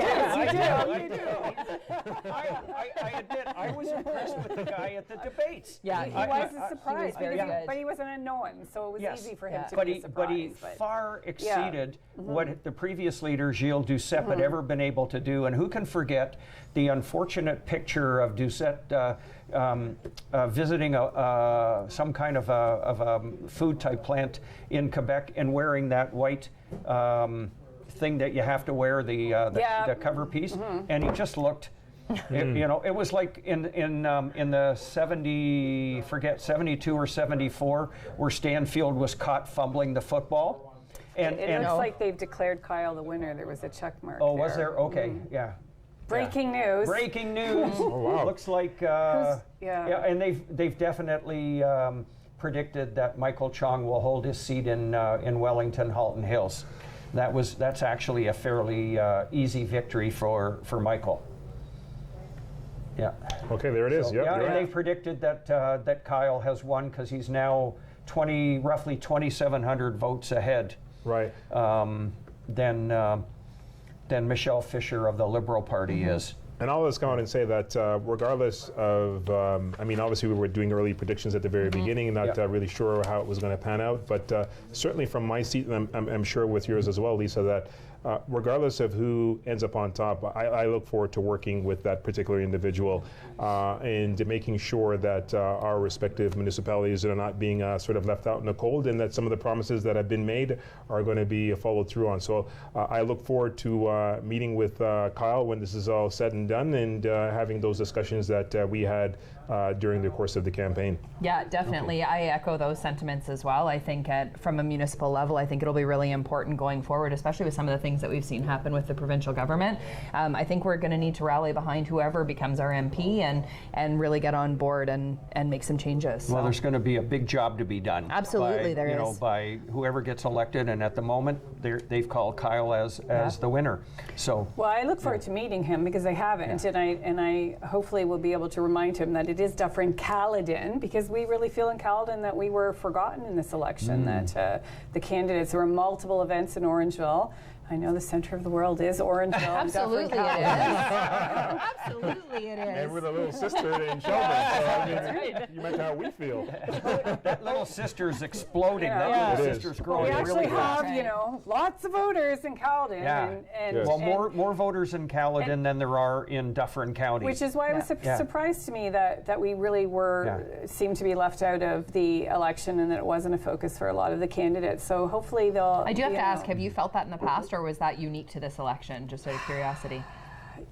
Yeah, I think it was unique to this election.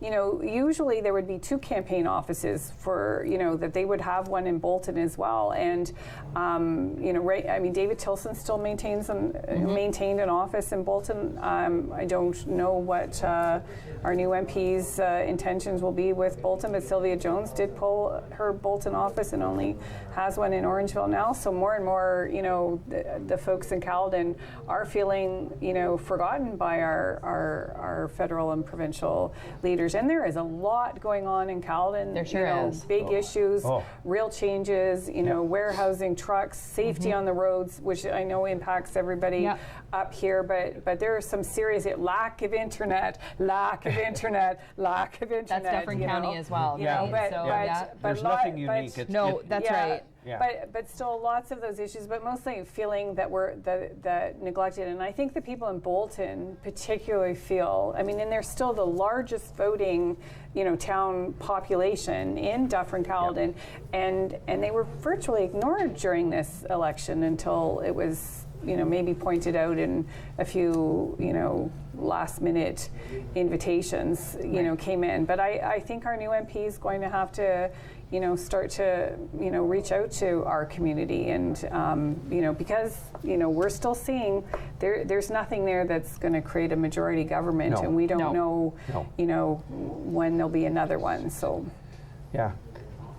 Well, we know that Chad was listening. We hope that Kyle is listening to tonight's telecast or program, and he takes to heart your comments. And again, going back to his comments about having these town hall events, you hope that he's going to have them across the region, which is what he's suggested, and he's going to have hopefully some time to make amends.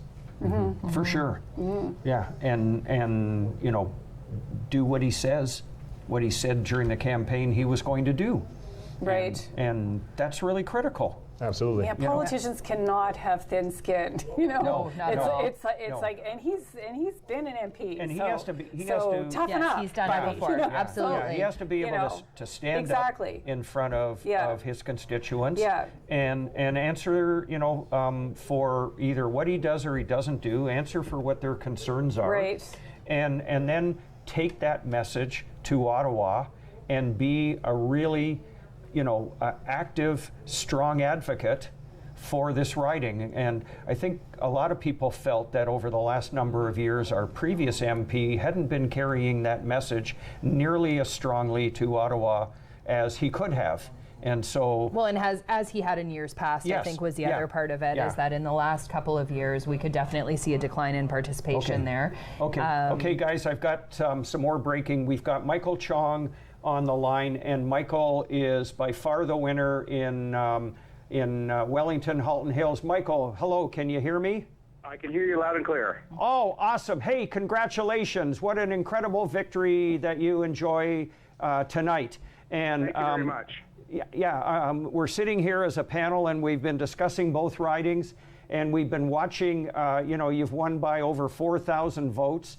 So, tell us, please, what you think was the major issues and turning points for you in this election. Well, for me, the two big issues I heard loud and clear were first that people were not happy with the current Liberal government. They were upset with how the government handled the SNC Lavalin affair. They believed that the Prime Minister crossed the bounds of constitutional propriety by violating the independence of the Office of the Attorney General, and then subsequently kicking her out of caucus. And so I think people thought that was unacceptable. I think people also felt that the government wasn't hearing them on affordability issues. The daily cost of living, the cost of housing was something that kept coming up on the doors and on Main Street. And so I think they sent a clear message by reducing the government's majority to a minority. So how do you think a minority government is going to work? Well, minority government, I've sat in hung parliaments, as they call them, in parliaments where the government has not a majority. I first sat in the parliament where Prime Minister Paul Martin was Prime Minister, and that was a minority parliament. Prime Minister Stephen Harper governed through 2 minority parliaments, and it looks like we're facing yet another minority parliament. So I think parties have to work cooperatively together on some issues in order for the government to get its agenda through. And that means that the government has to be much more flexible in listening to the concerns of opposition members. Cool. Okay. And minority governments seem to have a shelf life of maybe around 2 to 3 years. Do you have any? Some of them, like Joe Clark's government of 1979, was less than a year. Yeah, well, it was like 6 or 7 months. That's right. Stephen Harper's tenure during the minority parliaments was 2.5 years, generally speaking. So in your mind, do you have a sense that we're looking at maybe a couple of years plus in this minority government? Well, it's hard to say.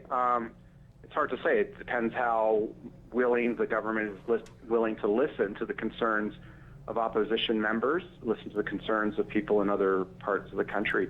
I think this country is clearly very divided. I think that election brought those divisions to the surface.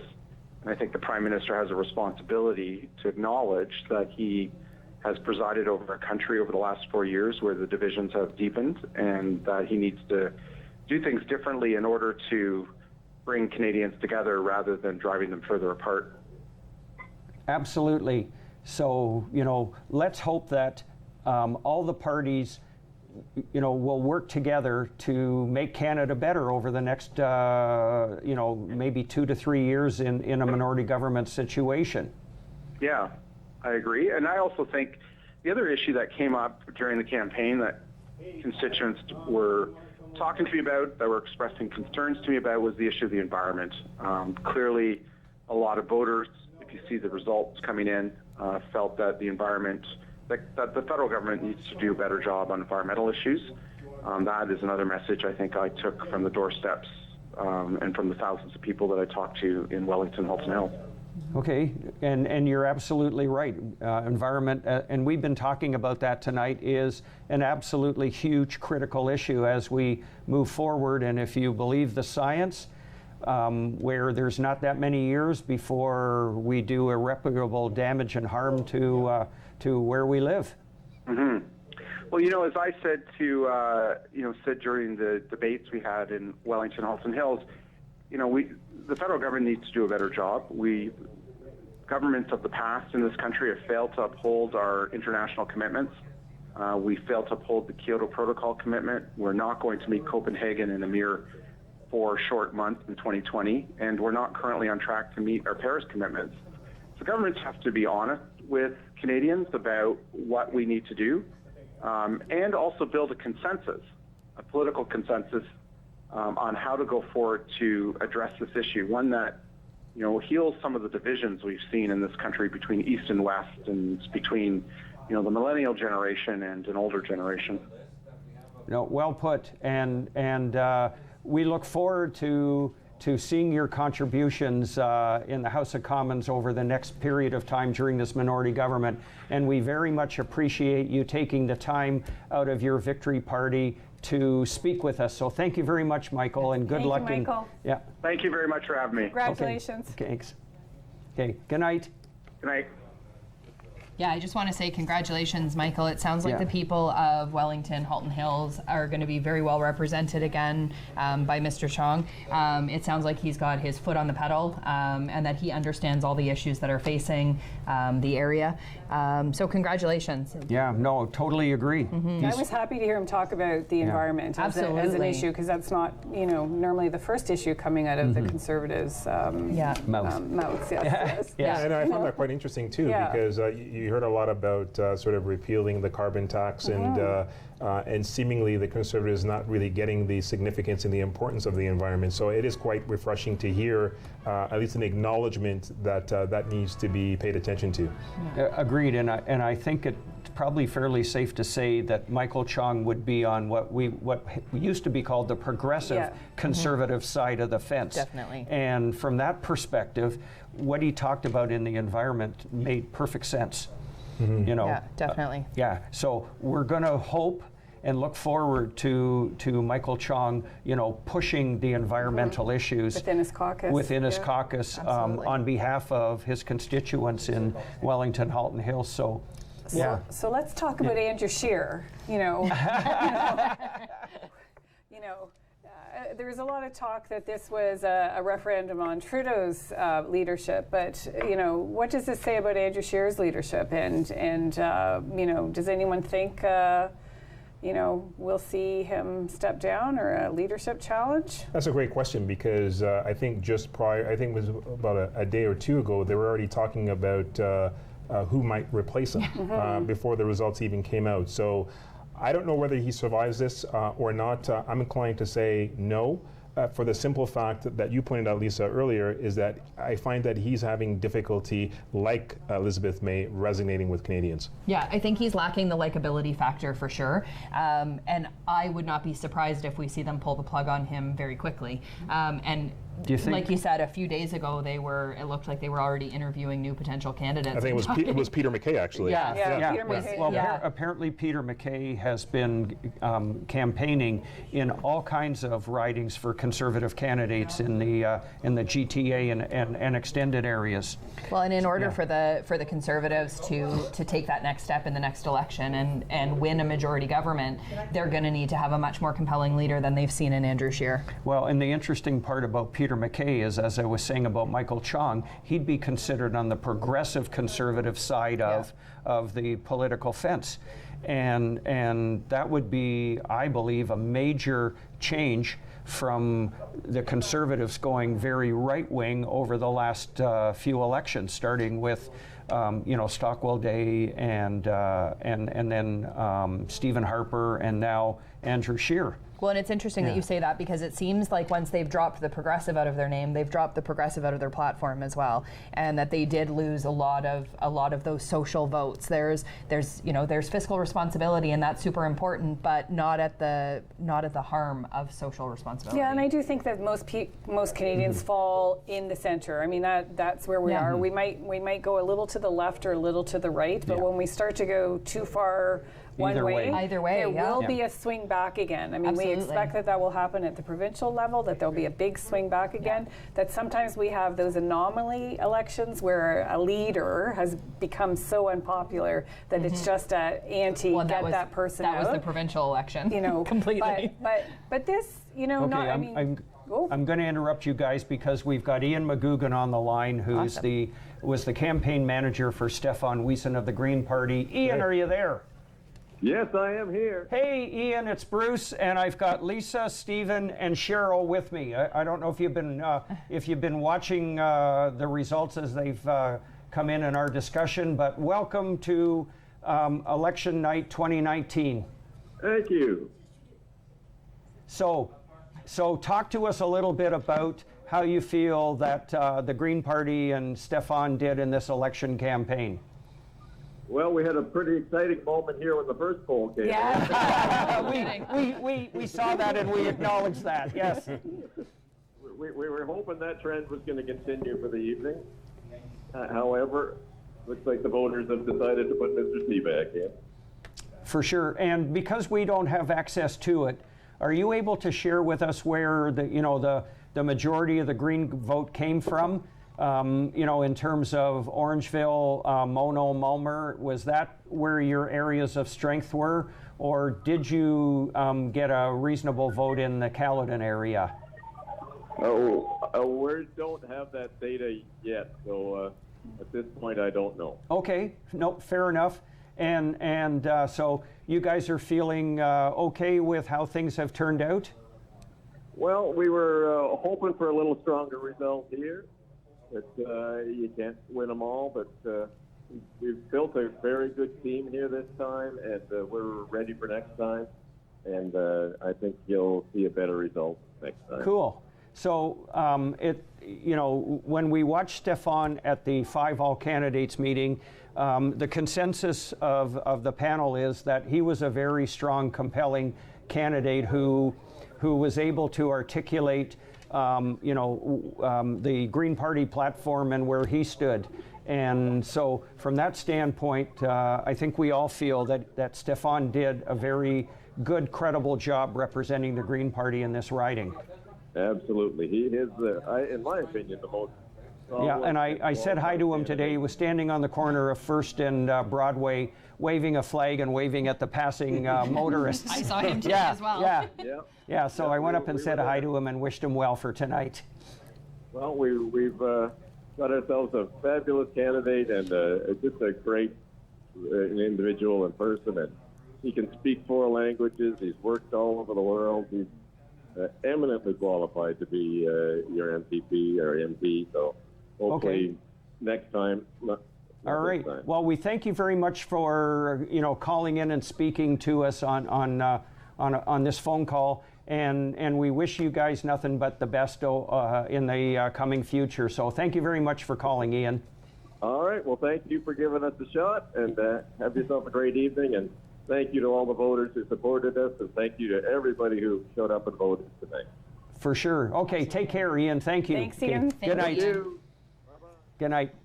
All right, so we're waiting for, in about 10 minutes, apparently Kyle is going to be calling in. I was hoping that he would come in here and we could interview him in person, but it looks like we're going to get a phone call in about 10 minutes. So I've been told.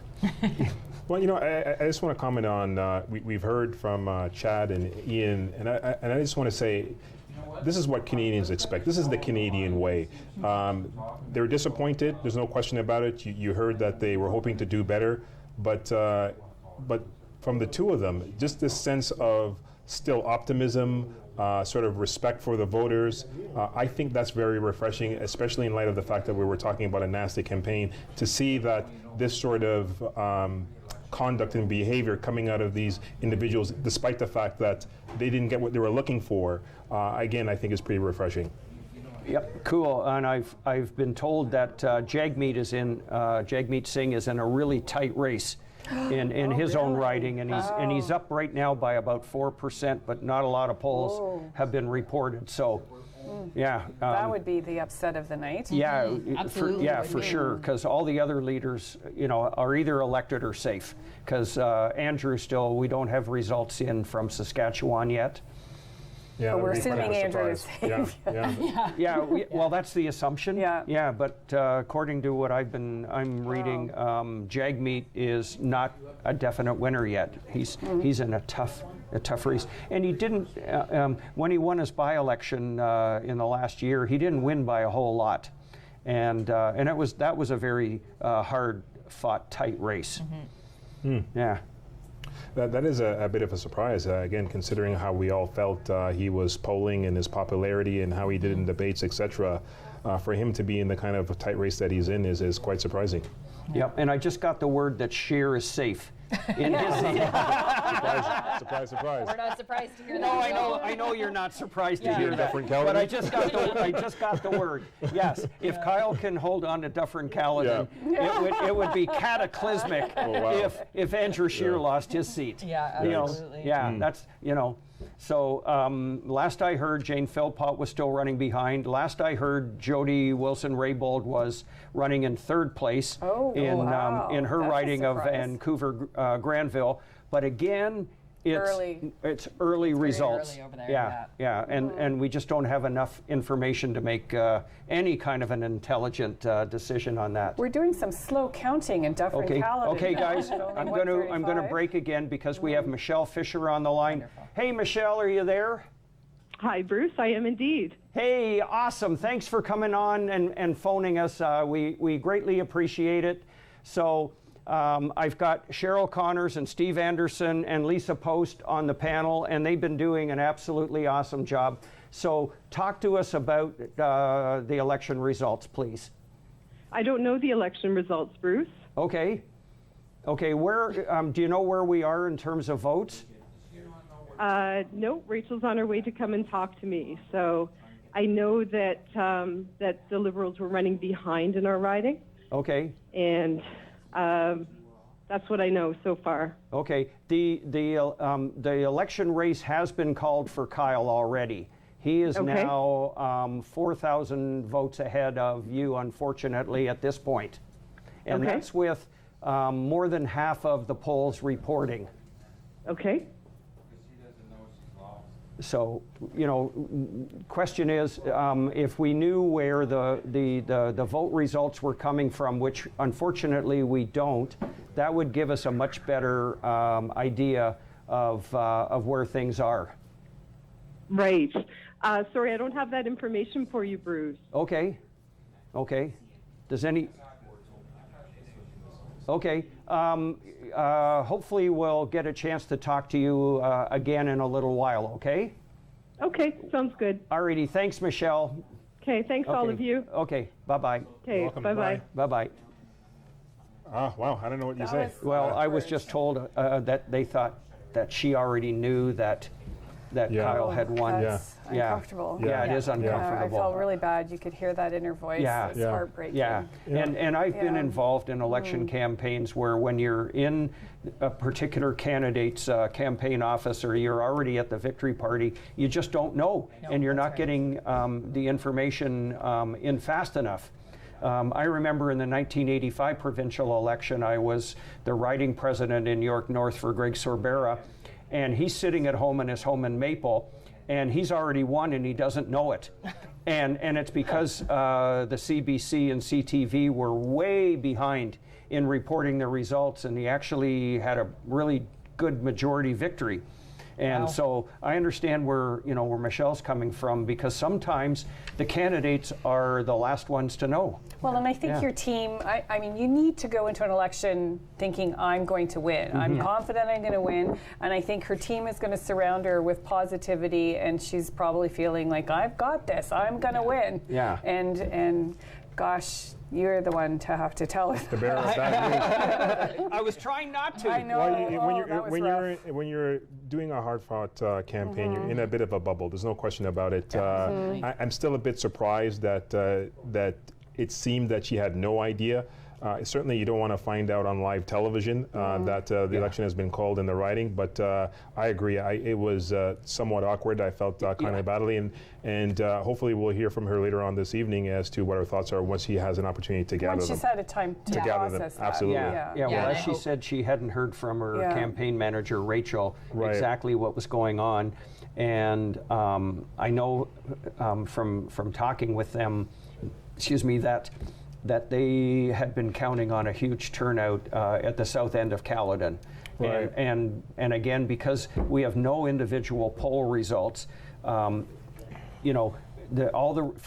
example, all the results could have been north of number 9 that have come in, and either nothing or not much, down in the south end of Cal. So we just don't know that yet. Yeah, it's surprising that it's taking so long to get. I mean, we're still only halfway through. Actually, from experience, and I've scrutineered in dozens of election campaigns over the decades, and this unfortunately doesn't surprise me at all.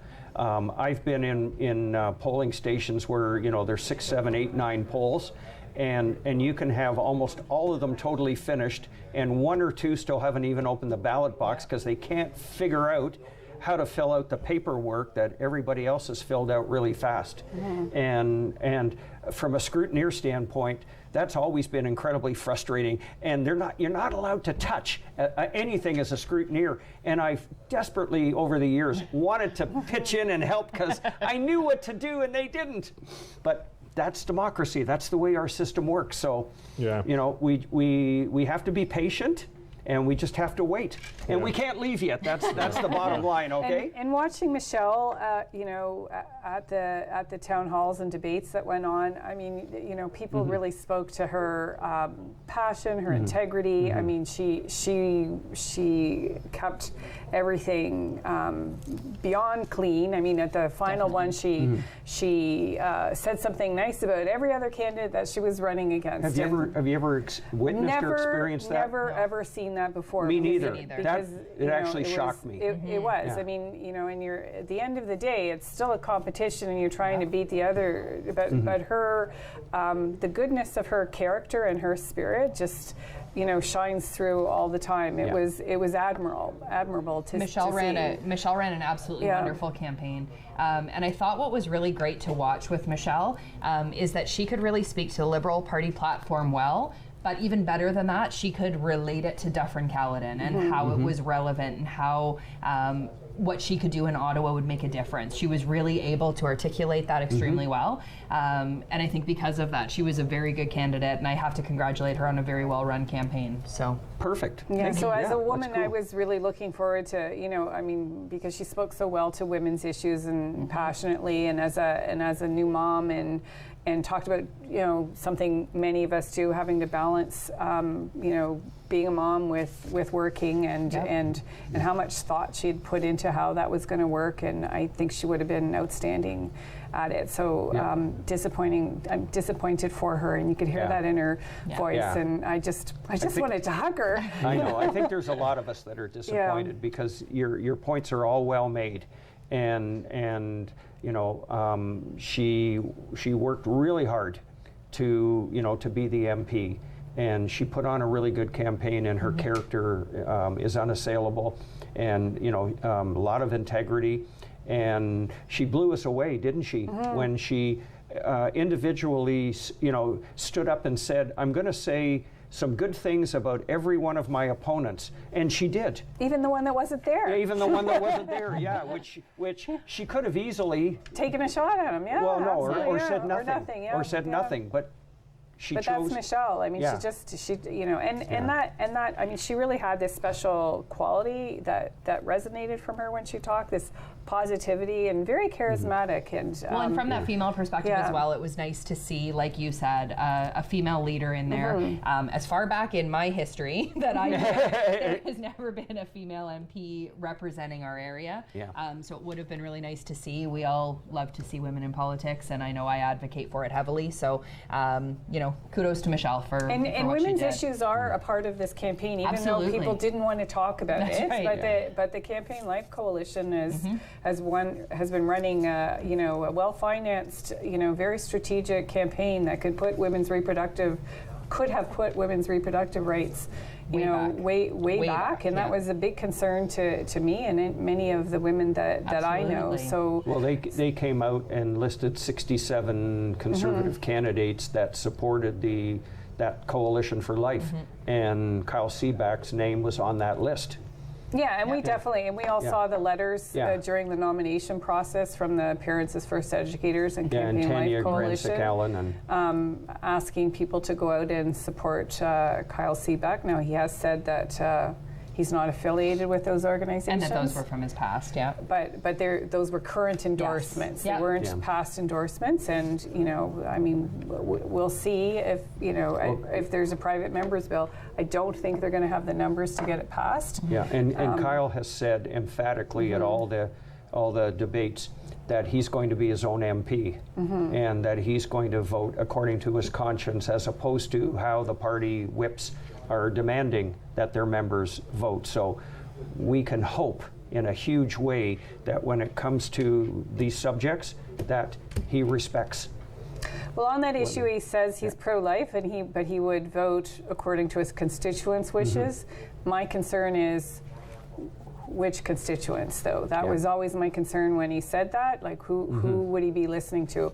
Just his supporters? And we know that there are a lot of SOCONs amongst his supporters in the far right of the party, but I'm not sure where it'll end up polling. 37% of the riding, 40% when we see the final vote. That means that, there's still a good chunk of the riding that are your that voted for somebody else, and he's going to need to represent those people as well. Absolutely. And that's what I really want to see him step up. And I think you just have to give him a chance, right? Yeah, absolutely. At the end of the day, despite what has come out, people overwhelmingly have given Kyle their support, and Yeah, so really I look forward to hearing him call in and maybe setting the record straight on some of the things that have been discussed. But going back to Michelle, and I agree with the both of you. She ran a very clean campaign, and I think all of them did, in fairness. Absolutely. But the disappointment, I want to speak to that in the tone of her voice, and you can understand that certainly as elected officials ourselves, it's a lot of work, it's a lot of sacrifice, and I don't think people outside of politics really understand the sacrifice that is required,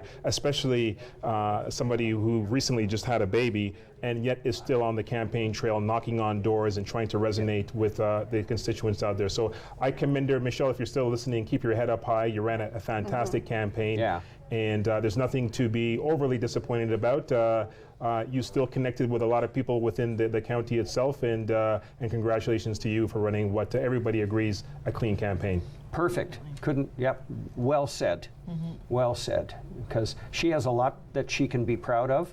She has a lot to take from her campaign run in a very positive way. So you're absolutely right. Yeah. And I've never been a candidate, but I know you guys have and still are, and it's a life unto itself. And I don't think the average person has any clue about the kind of sacrifices.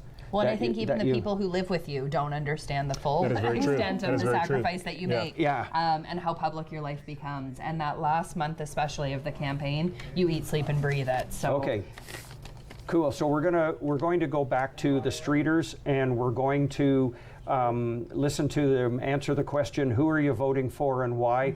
And we're still expecting to get a phone call from Kyle I'm being told maybe 10 minutes. So in the meantime, could we please go to the streeters? Who are you voting for and why? Thanks. Can you please tell us who you voted for today? Stefan Wiesen? I'm not sure who I'm going to vote for yet. So. I voted for Kyle Seebeck. I'd like to see the Conservatives back in. I think they'll do a real good job. I voted for the Green Party because they offered the best chance of really solving the climate crisis and the issues within the climate crisis. And I feel like that's that we should be slowly transitioning from fossil fuels to something that could actually that we could still be producing energy without having to pump toxic crap into the sky. Okay, we're back again, and we've just been listening to people who voters from the Tony Rose Arena polls who were answering the question, who are you voting for and why? And one of the things that I'll point out was that when we were doing the streeters this morning, that my guess was that about 80% of the voters declined to tell us who they voted for, and these hardy individuals, they did share that with us. So yeah, and they weren't bashful or reluctant about telling us who they voted for and why. So any thoughts on that, Lisa? I think with the way that the election has run, actually, I'm not surprised that people were reluctant to share who they were voting for. It has been a bit of a divisive election in the fact that if you came out as openly liberal or openly conservative, you were quite quick to get attacked on social media. For sure. So I think a lot of people kept it to themselves. I know our deputy mayor in Orangeville, Andy McIntosh, put a post up the other day because he'd had some questions and concerns from residents who had said that they'd seen his name affiliated with local candidates. Yeah. And it was just a Facebook algorithm that he had liked the page or commented on the page, and they had said that, but it was showing up in their paid advertising that friends of yours, including Andy McIntosh, and I had heard the same thing. Yeah, because that ran counter to what I had understood. Absolutely. Yeah. So, but right away, both myself and him, and I'm not sure if other members of council had the same experience, but had people calling us going, "What do you mean you're supporting X candidate?" Wanting us to maintain neutrality. So in Caledon, many in the council are openly conservative. Jennifer Innes is the president of the Dufferin-Caledon Conservative Association. So I'm not sure on the Caledon side that need to be neutral is followed by our council. I always liked, John Tory was openly said he gave up his Conservative Party membership when he became mayor of Toronto. So I do think that, it's nice that as councillors, you look to be representing everyone and not just the people that support your own party. But I agree, this goes back to what we were talking about earlier, but how personal people have made politics, that you can't be, that you're afraid, to have your political party affiliation, known for fear of being attacked on social media. So I, it's a thing where, even a sign on your lawn, it's like, well, I don't want to put a sign on my lawn because then I'm going to get all kinds of people, giving me hate over. And that, I've always, over the years, found that to be a very fascinating experience and situation where I can remember canvassing just off of Highway 10, the north end of town, and this lady comes out and I told her who I was there for, and she said, yes, I'm going to support this candidate. So then my immediate next question is, well, can we put a sign on your lawn? And she peeks out further, she looks up and down her street and she says, if I put one of those signs on my lawn, all my neighbors are going to just out me and they're going to be really angry. So she goes, sorry. Yeah, and I think that's true. We are, like in our concern for the environment, is it time to let go of the signs? Because I think the signs are meaningless. A lot of people will put a sign up when whether they don't know, whether they are supporting that candidate or not. So you still like signs? I you want to hold on to respectfully signs? disagree completely. Signs are the single most effective way of creating and increasing candidate name recognition. And I know from having worked on research surveys, poll by poll in a number of election campaigns, that it has an immediate boost. You can have an area where the particular candidate you're working for has maybe 10 to 15% name recognition, and then after you blitz that area over a weekend and you poll the next week, they're up into the 30s, and then they go into the 40s, and it's a massive way in which a challenger can take away some of the advantages that an incumbent has. And is that the same for federal election as it would be for a municipal election, where individual candidates name recognition isn't as important? No, municipal elections, name recognition is everything. And in a provincial or a federal election, it's name plus party. And when you see the color of the particular signs, it's not so much the name on it, it's the actual color.